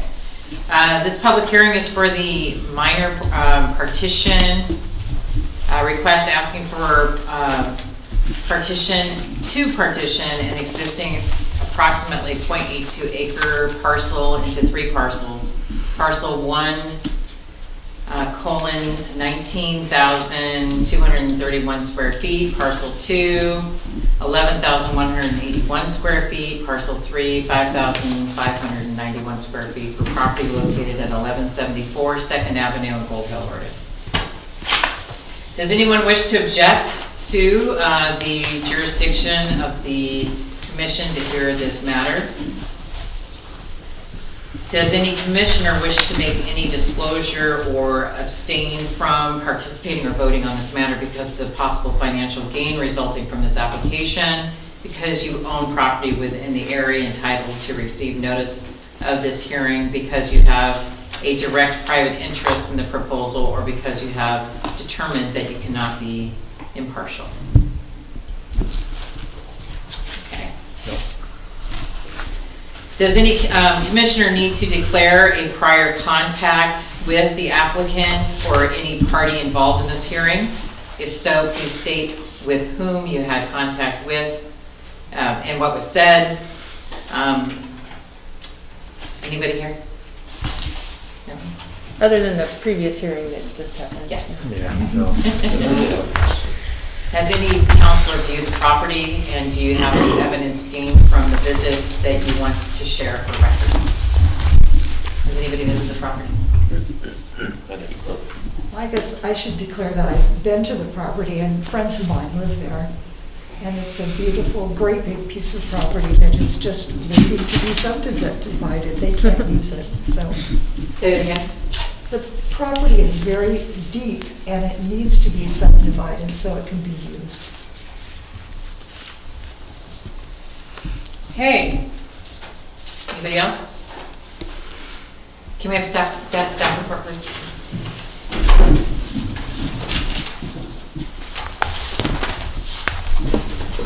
Again, for the record, my name is Ryan Nolan, and I am the contract planner from Rogue Valley Council of Governments.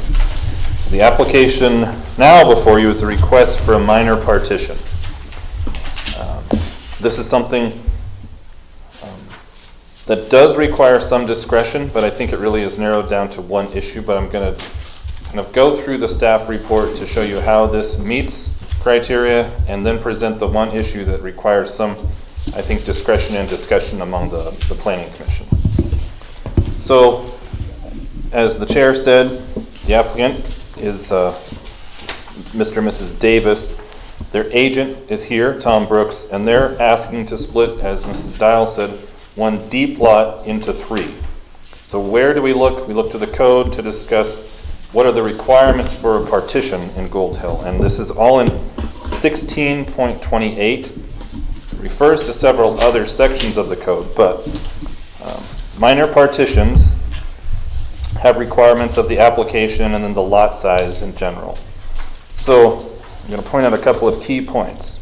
Section 16.12.040 says, except as allowed in 1628.020, all lots created in Gold Hill shall have 25 feet of street frontage. So currently, the house at the front of the house is on 2nd Avenue. The lot goes back where the rest of it doesn't really have street frontage. So we look at 16.28010. It requires that streets created as part of a partition comply with the requirements for public streets as laid out in 16.12.020. So if the applicant were to create a public street to give street frontage to the new lots in the back, they have to build it to 16.12.020, which would be 50 feet of right-of-way and 36 feet of street as part of a partition. But 16.28020 does allow the city to approve a private street as part of a partition. And a private street can be approved without full compliance with street standards if it's the only reasonable method by which the rear portion of an unusually deep land parcel of a size to warrant partitioning into not over 2 parcels may be provided with access. So if you have a narrow, deep lot, which Gold Hill does have some along the river, the city has stated in the code that a private street can be used as access and frontage for new lots. So in this application, you can see the layout. They're not proposing to build a public street that's 50 feet wide and 36 feet of pavement. So we have to look at what kind of private street and access should the city require if the Planning Commission looks at approving this without the requirement of a new public street. So really there is already a private street, it's not formally created, called Davis Lane, and it's really a flagpole and another piece of property that go to 2 properties at the end of Davis Lane. That's where the applicant is proposing access to these 2 new lots. So it's unclear at this time if all of those properties have legal access easements to Davis Lane. 2 properties use it, and it does lead you to the end of Mr. and Mrs. Davis's properties, but it's unclear that there is really a legal access easement for all of those lots. Is that to the 2 properties closest to the river? Correct. Okay. So that's one issue. It's also not entirely clear if there are easements that's a 20-foot wide access easement, which the city requires private streets to have 20 feet of width. So, let's see, what's a little tricky about this also is that the code specifically says that private streets should not serve over 2 parcels as part of a partition. So the applicant is proposing that the house that's already there, Mr. and Mrs. Davis's house, would have access to 2nd Avenue, which it does, that the 2 new lots would have access on a private street, Davis Lane, but it's complicated because there are already 2 properties at the end. So they're not creating more than 2 lots served by a private street, but ultimately there would be 4 lots. So this is where I think there's some discretion required.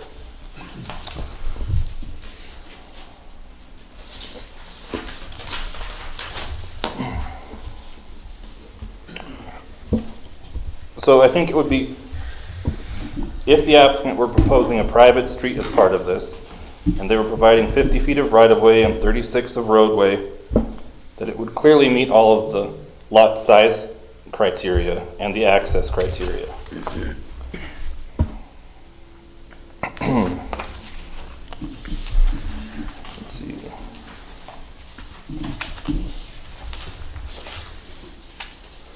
But since the street access doesn't meet that full street standard, there's some discretion as to whether or not this can be approved. So I'm going to go through the criteria of what you would need to look at in order to approve a partition. Criterion A talks about what needs to be submitted. And in this submittal, the application was complete, an engineer was used. They have a map, they have the name of the owner, they have the acreage, they have the layout of existing buildings, layout of potential access. They show the map and tax lot number. So it was a complete and accurate application. Criterion B, as part of your packet, the city engineer and planner did review the application and provide comment.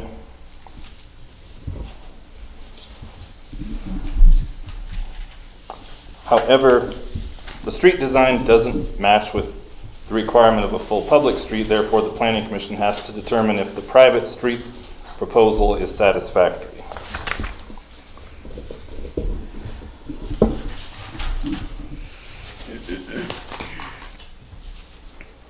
And then criterion C, if it doesn't meet all of the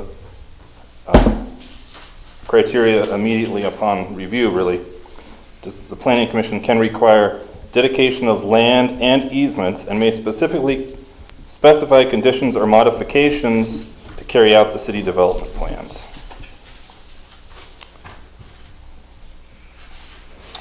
So there's a couple of options I think that you could approve this with in a way that would satisfy the needs of the city. One option you might consider would be denying this proposal because the private street would provide access to more than 2 lots. But you could also, as section 16.28020 only allows private streets as part of a partition to serve 2 lots. But a second option would be to condition that the private street be built to public street standards. That would be 50 feet wide and 36 feet of roadway. Or a third option you might consider would be to approve the partition with conditions that parcel 1, the existing house, only take access from 2nd Street or 2nd Avenue, and requiring the applicant to provide access easements that would ensure that future sales of the parcels to different property owners would still allow a legal means of ingress and egress to all lots. As part of this option, staff suggests that the City Council require evidence of a 20-foot access easement to be granted, recorded with the county, and included on a final map that shows that the 2 lots in the back and the 2 new lots all have access to the 20-foot wide easement. So,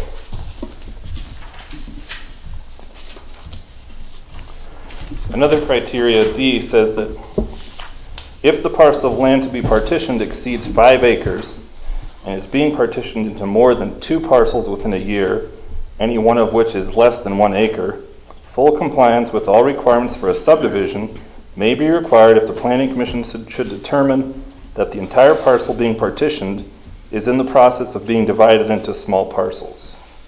So, a potential condition might be that you require any future division of the subject property to require full subdivision compliance to include construction of public streets to full city street standards.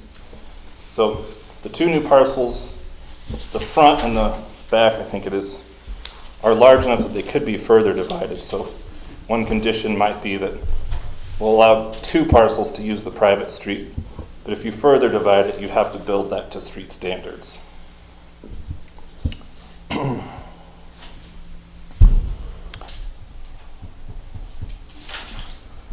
And then criterion E talks about the map has to be marked with the date and conditions of any approval.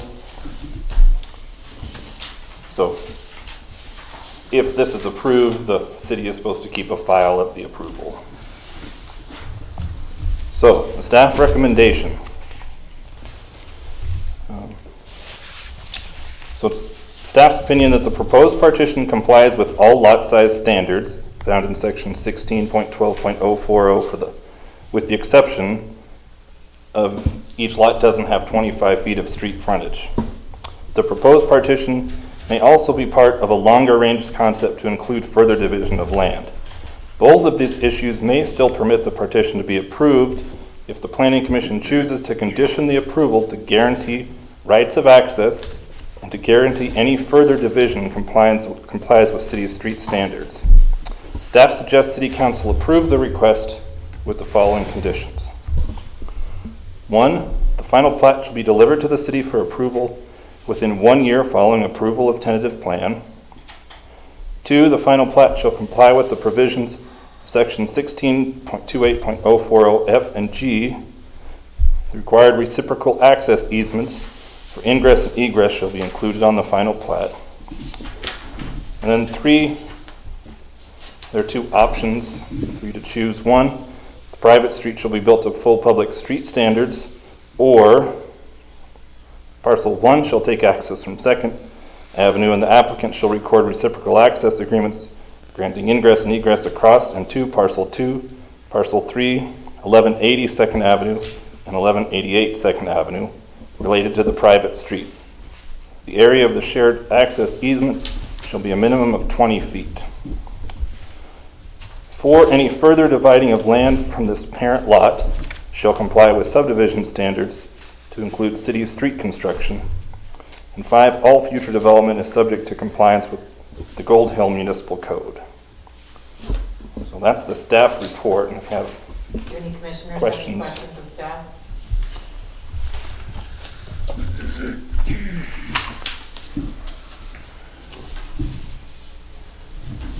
So, well, I do have one question. Under Gold Hills zoning code, where it talks about, you know, a flag lot driveway may serve no more than 2 dwelling units, et cetera, unless uniform fire code standards are met for more units.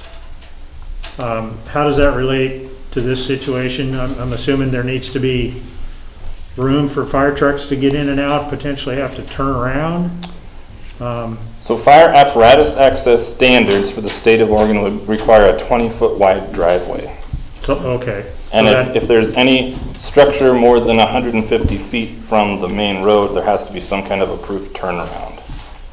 Okay. How far are we, is the driveway longer than 150? It's well over 150 feet. Yeah, the first lot would be over 150 feet deep. So is that a concern then, that would need to be addressed, or? I think that would be an appropriate condition to require fire apparatus access standards be met. I noticed on the permit that they were going to add a fire hydrant, correct? Did the city engineer On the comment? street, I think I read somewhere in here that it said something they were going to put a fire hydrant in. That is in the Civil West report that they're suggesting.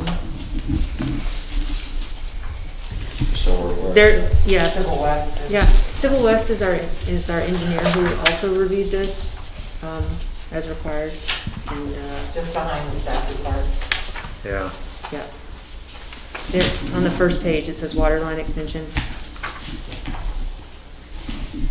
Well, I believe if we have adequate old files, when one of the houses back by the river was built, they had to prove that there was room for a fire truck to turn around down there, and they did do that. So if we have documentation about that, I don't believe that road has changed. So it might. I don't believe there's documentation here, but I think you could condition approval that the fire authority has to Approve it. Yeah. approve Sign off on the that. fire apparatus access standard. Yeah, that would be my thought. So- Could Fire District 3 Yes, do a site visit Yeah. and Right. potentially approve? that? yes.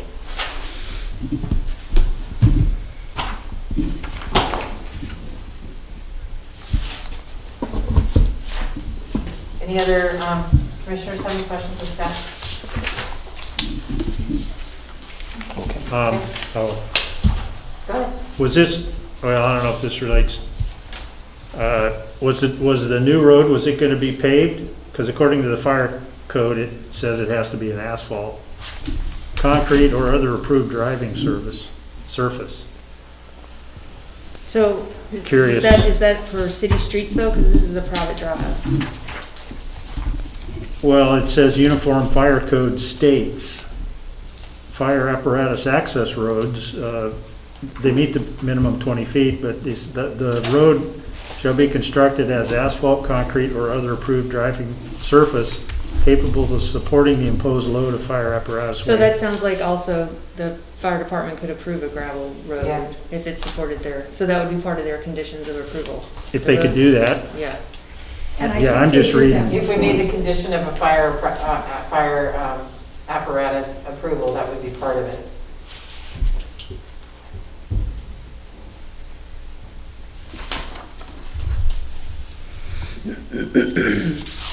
Okay, if there's no other Well- questions, can we have the applicant come up, please?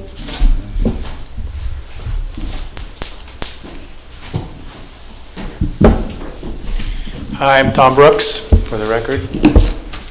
A little bit about this. Margaret knows Jerry and Karen. Jerry's ready for retirement. Karen's not in great health. They want to just split off the back of their property and retire. The money for retirement. They do not want to go through this stuff, so I said, hey, I'll help you. That's why I'm here. So I'm here basically, we're figuring out what we have to do because I don't know all these codes.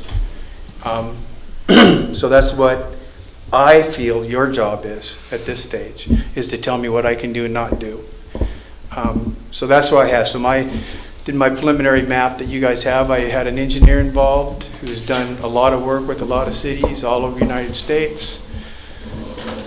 So his requirements are trying to meet your requirements now for this. The big thing I can say about it is the lot size. I was trying to get as much, 3 lots ideally, eventually in the back, which increases the value of what they sell for their retirement. But learning what you guys are just saying, it will not accommodate a 50-foot city road back there and be able to split that into 3 or 4 lots, 3 extra lots for them. So they're only going to get 2 lots out of this, it sounds like. There's just not enough width to take 50 feet out and get more lots. So we're restricting them to two lots extra along with their house, is what I'm hearing right there. What else you need to know about this thing? It's preliminary. I'm here to find out, can we do it? Can they do it? And hopefully not go through what I have just gone through, you know, on there. So, and we're assuming if you okay the lot division, and it's an assumption, but it would be nice if you guys would look at it and say, okay, can we build 2 single-family dwellings on these lots? And that has to come from you guys. That's the expectation of a citizen coming for help here and saying, what are you guys going to let us do? You know? So, and I don't know if you guys understood what was just said there about easements. If you look at this map, Jerry and Karen's place gave an easement to the very Davis, the original was the Davis, also not related, to this back place because they did not have enough room historically to get back there. So the flag lot was to help these guys out so they could build in the back, way back when, and I can't tell you the dates. So the big issue that I see making 2 lots, and these lots can change whatever, and we still want to change them with what I know now, is what I'll advise them to, but if we can use this road, private road, that's there, or we have room that we can take off their property all the way back to the last lot, and you could widen that road for some strange reason, I don't know, but that's what your guys' scopes are, it sounds like, to get back here. So that's what I'm here for, is to find out what we can do and what they can do and help them out. So that's, you guys have any questions with that? See if I can help. Well, this is the first time I've seen the engineer's report from Civil West. Again, reading the fire department requirements. It's, to finish that paragraph, it says, should the local fire authority consider this a fire apparatus access road, the above requirements will apply, which to me means it's going to have to be asphalt or concrete. It says asphalt, Or concrete, or acceptable. other approved There's driving service. There's an end to that, So yeah. gravel road would do that. Okay. If the fire department approves of They it. approve it. yeah. Prove it. Yeah. Yeah, and I don't, they'd have to be the judge of that, but Right. you don't know, a gravel road in the middle of February might not support a 60,000 Yeah. pound truck. I don't know. That would That would probably- be up to them. That happened with another lot up on 7th Avenue that a guy was trying to build a house on, and he checked with the fire department last, and because of the fire department requirements to get up that road, he ended up not being able to build. So I would Yeah. suggest check with the fire department first. Although there might be a grade on 7th Avenue. Yeah. There- It's very flat. Yeah. down by Right, right. Texas. I'm just saying, you should definitely check with the fire Yeah, department. yeah. Go ahead, Ryan. I'm just going to add, if the planning commission added that they had to get approval from the fire district, he's already worked with an engineer who's familiar with that standard, and he could easily work with the fire district to provide information that could But help them. I would rather put this on the shoulders here because it comes back and bites people. You know, so I mean, that's why I'm here. So I think I would rather have them do it and have it recorded and say, you know, this is what we want you to do. So I think I'm also hearing the applicant say, you know, if there's going to be a road back there and they're going to be splitting into parcels, we need to be thinking down the road that somebody's going to come and build on that at some point. So I guess that we have to be understanding and thinking a little further down the line that we're gonna be okay with looking at plans for potential building at some point back there. So I think that that's the other. Yeah. Ryan, did you look at that when you wrote your staff report? Were you thinking about that is there going to be any issues held back with regards to somebody building back there? We're jumping all over. Yeah, we are. Any more questions for the applicant? Sorry. Okay. Yeah. Yeah, the lot size, it's R1, the lots are more than large enough to accommodate single-family development. And we don't really have standards for private streets other than width. So as far as requiring paving, the city doesn't have a standard that requires paving of private streets. But I do think considering approval from the fire district is appropriate if the planning commission wanted to add that. And if I could get the applicant back up here, I want to make sure the commissioners don't have any other questions for you. Any other questions for the applicant? Not that I can think of. I'm on board as long as the fire department's good with it. Yeah, that's basically my. To me, that was, that was the one catch, as far as the code goes, if they're okay with it. Does anybody know if the two existing homes close to the river, are they on city sewer or are they on septic tanks? I think septic.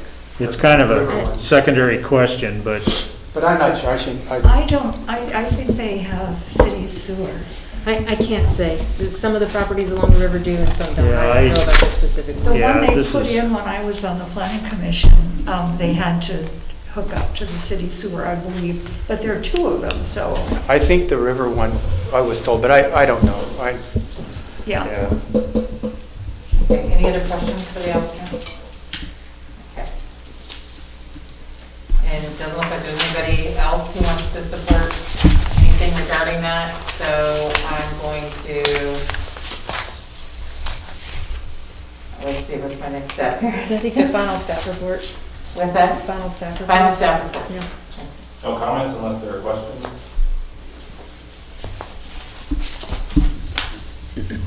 The only thing,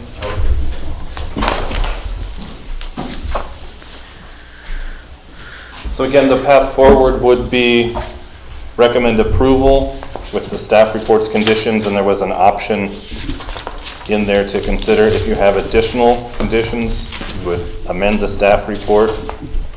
If you chose to deny, again, you need to point out some criteria that this application doesn't meet.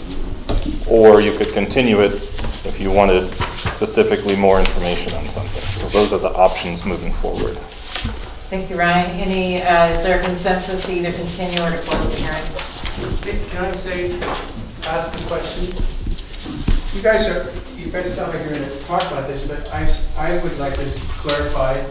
Can I use the existing private road to get access to these two lots, if that's what's broken off, if you go that far? Or is there a need to widen that road? Because there has to get an easement. We don't have a legal easement from this piece that goes all the way back. There's only, the owner thinks there's 10 foot, this map says there's 8 foot of their access they have to the back, they give it to the back lot. So what they need to know is, again, like I said, do they have to maybe make that 20 foot on their property? Can they use that back piece if they get permission? Because that hasn't been gotten yet. We're just trying to figure out what we're going to do here. Ryan? So if the planning commission chose the private street option of approval, the way the conditions are written, it's my understanding that if approval from all property owners was received, the applicant could use the existing roadway, provided that all property owners granted easement to 20 feet and agreed to reciprocal access easements, legally saying that everybody who owned property of the 4, 2 existing, 2 existing and 2 new, had access to use it. If for some reason some of those property owners couldn't provide or agree with that, I think the applicant could still use this approval to develop a 20-foot private street on their own property. This approval would work for both of those, and the applicant would have 1 year before they come back with a final plan to accomplish one or the other. So that's a response. Does anybody have any questions for staff regarding that response? So we need to get written acceptance for easement from the 2 back lots by the river. You could, approving this would give So the use the same applicant road. an opportunity to do either. Right. So they can create their own road on their own property, or they can get an easement. If he's From all wanting the to other know properties, as from long as it's us, reciprocal. correct me if I'm wrong, that it really falls in the hands of the people that live by the river, as to where they're gonna have to go. I'm just asking, I don't. I don't believe we can force them. No, it's gonna be one or the other though. The application gives the property owner, correct me if I'm wrong, the opportunity to do either. So basically, they can either create an easement on somebody else's property, if they can get all the property owners to do that and make it reciprocal for anybody who lives on those properties. But if they can't get that, then they can make one on their own property. Okay. But either way, this application will allow for either, right, Ryan? Correct, and then with the partition or subdivision, you approve a tentative plan, and then they have 1 year to complete those things and come back with a final plan that gets approved by the city and recorded. So you're approving his concept, his final plan will come back meeting the conditions and be approved by the city before it gets recorded and the lots actually are created. I hope that helps explain. Okay, kind so of we're the just laying the two-part groundwork. process. You approve the concept, and then you approve the final plan when he draws it up and everything, and has the access approved, and then the lots are created. So I think we still haven't gotten we haven't gotten a consensus on whether or not we're continuing or whether or not we're going to be hearing. So are we? Have to close the hearing first? I just had another question. I'm looking at the map and where what the map shows of the existing road. It looks like it's half on, so the house that's against the river has basically a flag that comes all the way out to the street. It looks like the existing road splits part of that and is also on the other lot's property. The flag pole So, was put in prior to the standards of X, or, the property lines were probably. yeah, so you've got, This this is the flag lot, comes all the way out to the road. To answer your So question, they've you got- get 20 foot. Right. That's already a legal easement. Yeah, This has gone see, so through it's the straddling title search already, that easement these is on property there. lines. So there's a 20-foot So they need to easement sell the already. easements And if that's- No. they split these lots off. There is There's a gotta be dedicated access easements the for wrong these way. and There this is house a too. 20-foot road, private this- road. Not a true Half lot of though. it, Isn't more that gonna than be half where of they're it gonna have? is- No, this is an Hold the existing flag home. lot. Or that's the existing The home. rest And of the it home is on an the river. easement, an access And easement then from the flag lot, property owners. the flag part of the drive belongs to this house. Okay. Is that, if you want to look at this right here, it's easy. to see. It's a question of Here, I'll show you. settling the legality of the easement, I think.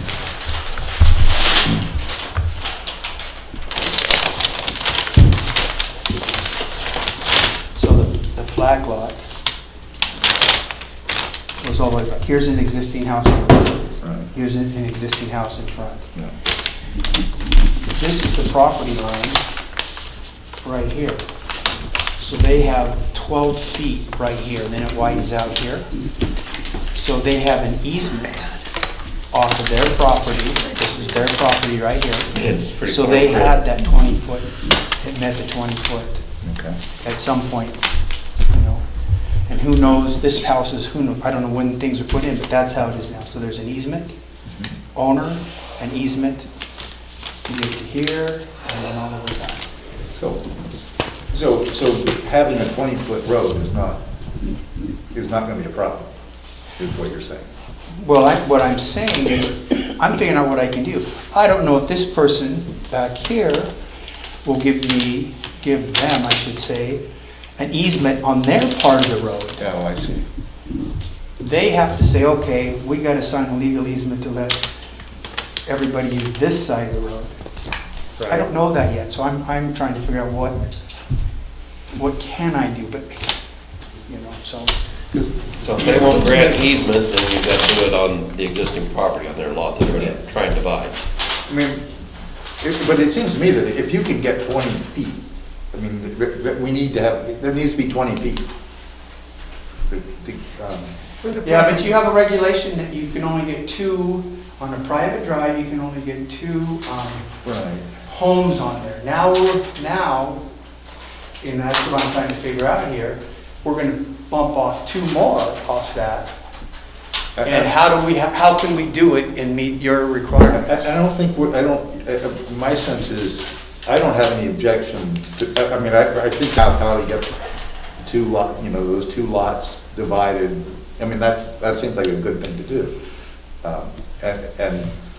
But the fire department has to be on board, and we don't.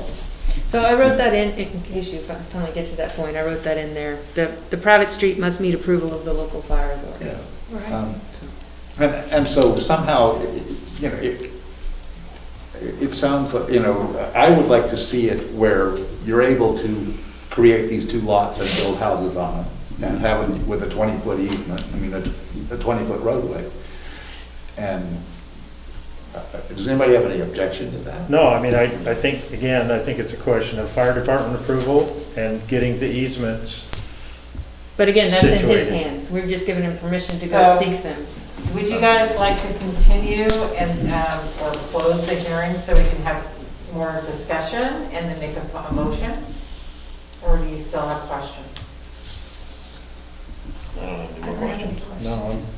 So it sounds like we're going to be moving to continue, or excuse me, to close the hearing.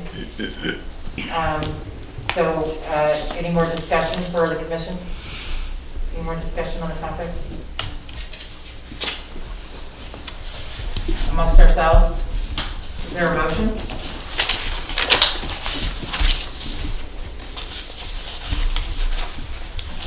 I mean, so are we? So you would make the motion to approve the staff's recommendation with your added conditions. The only thing is the staff's recommendation number 3, you have to make a choice between option 1 and 2.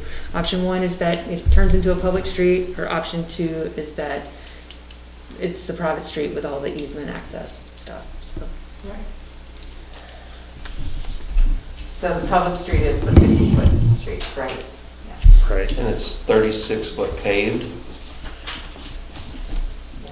if I remember correctly. Yeah. So anybody want to make a motion? I'll make a motion to approve the staff recommendation option 2 with the condition of approval from Fire District 3 that meets the fire code for being able to grant access and egress for fire trucks. I second the motion. Actually, you can't. Oh, never mind. I take that back. I'll say that.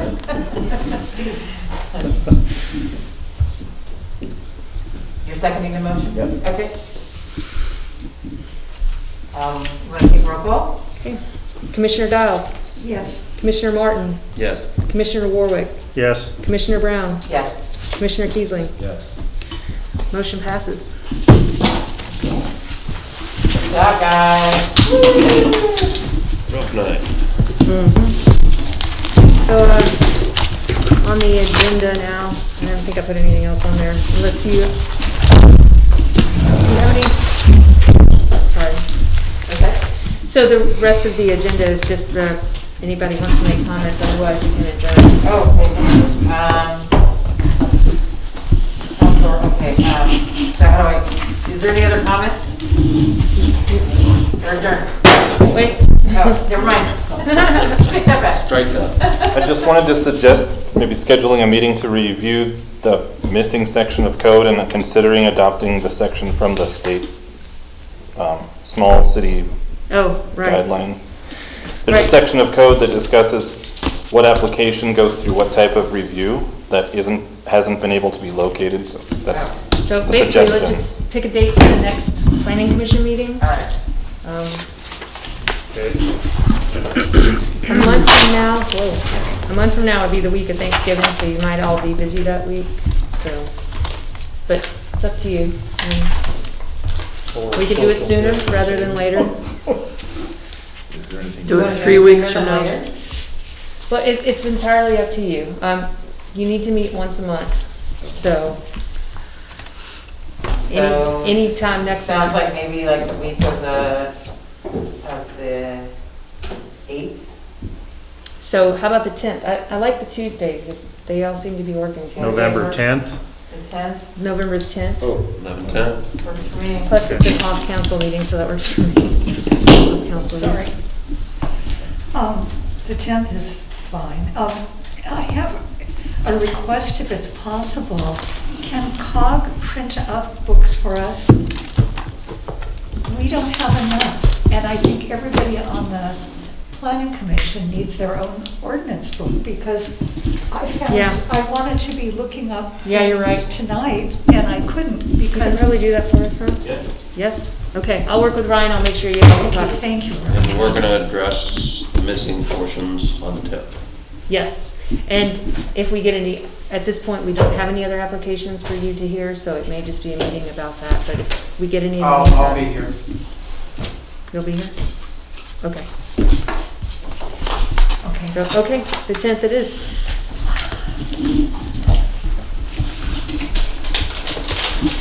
In,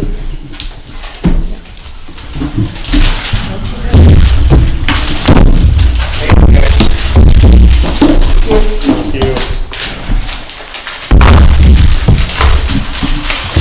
okay, so we can officially adjourn now. So just leave our binders here, right? Just- Yes, please. Okay.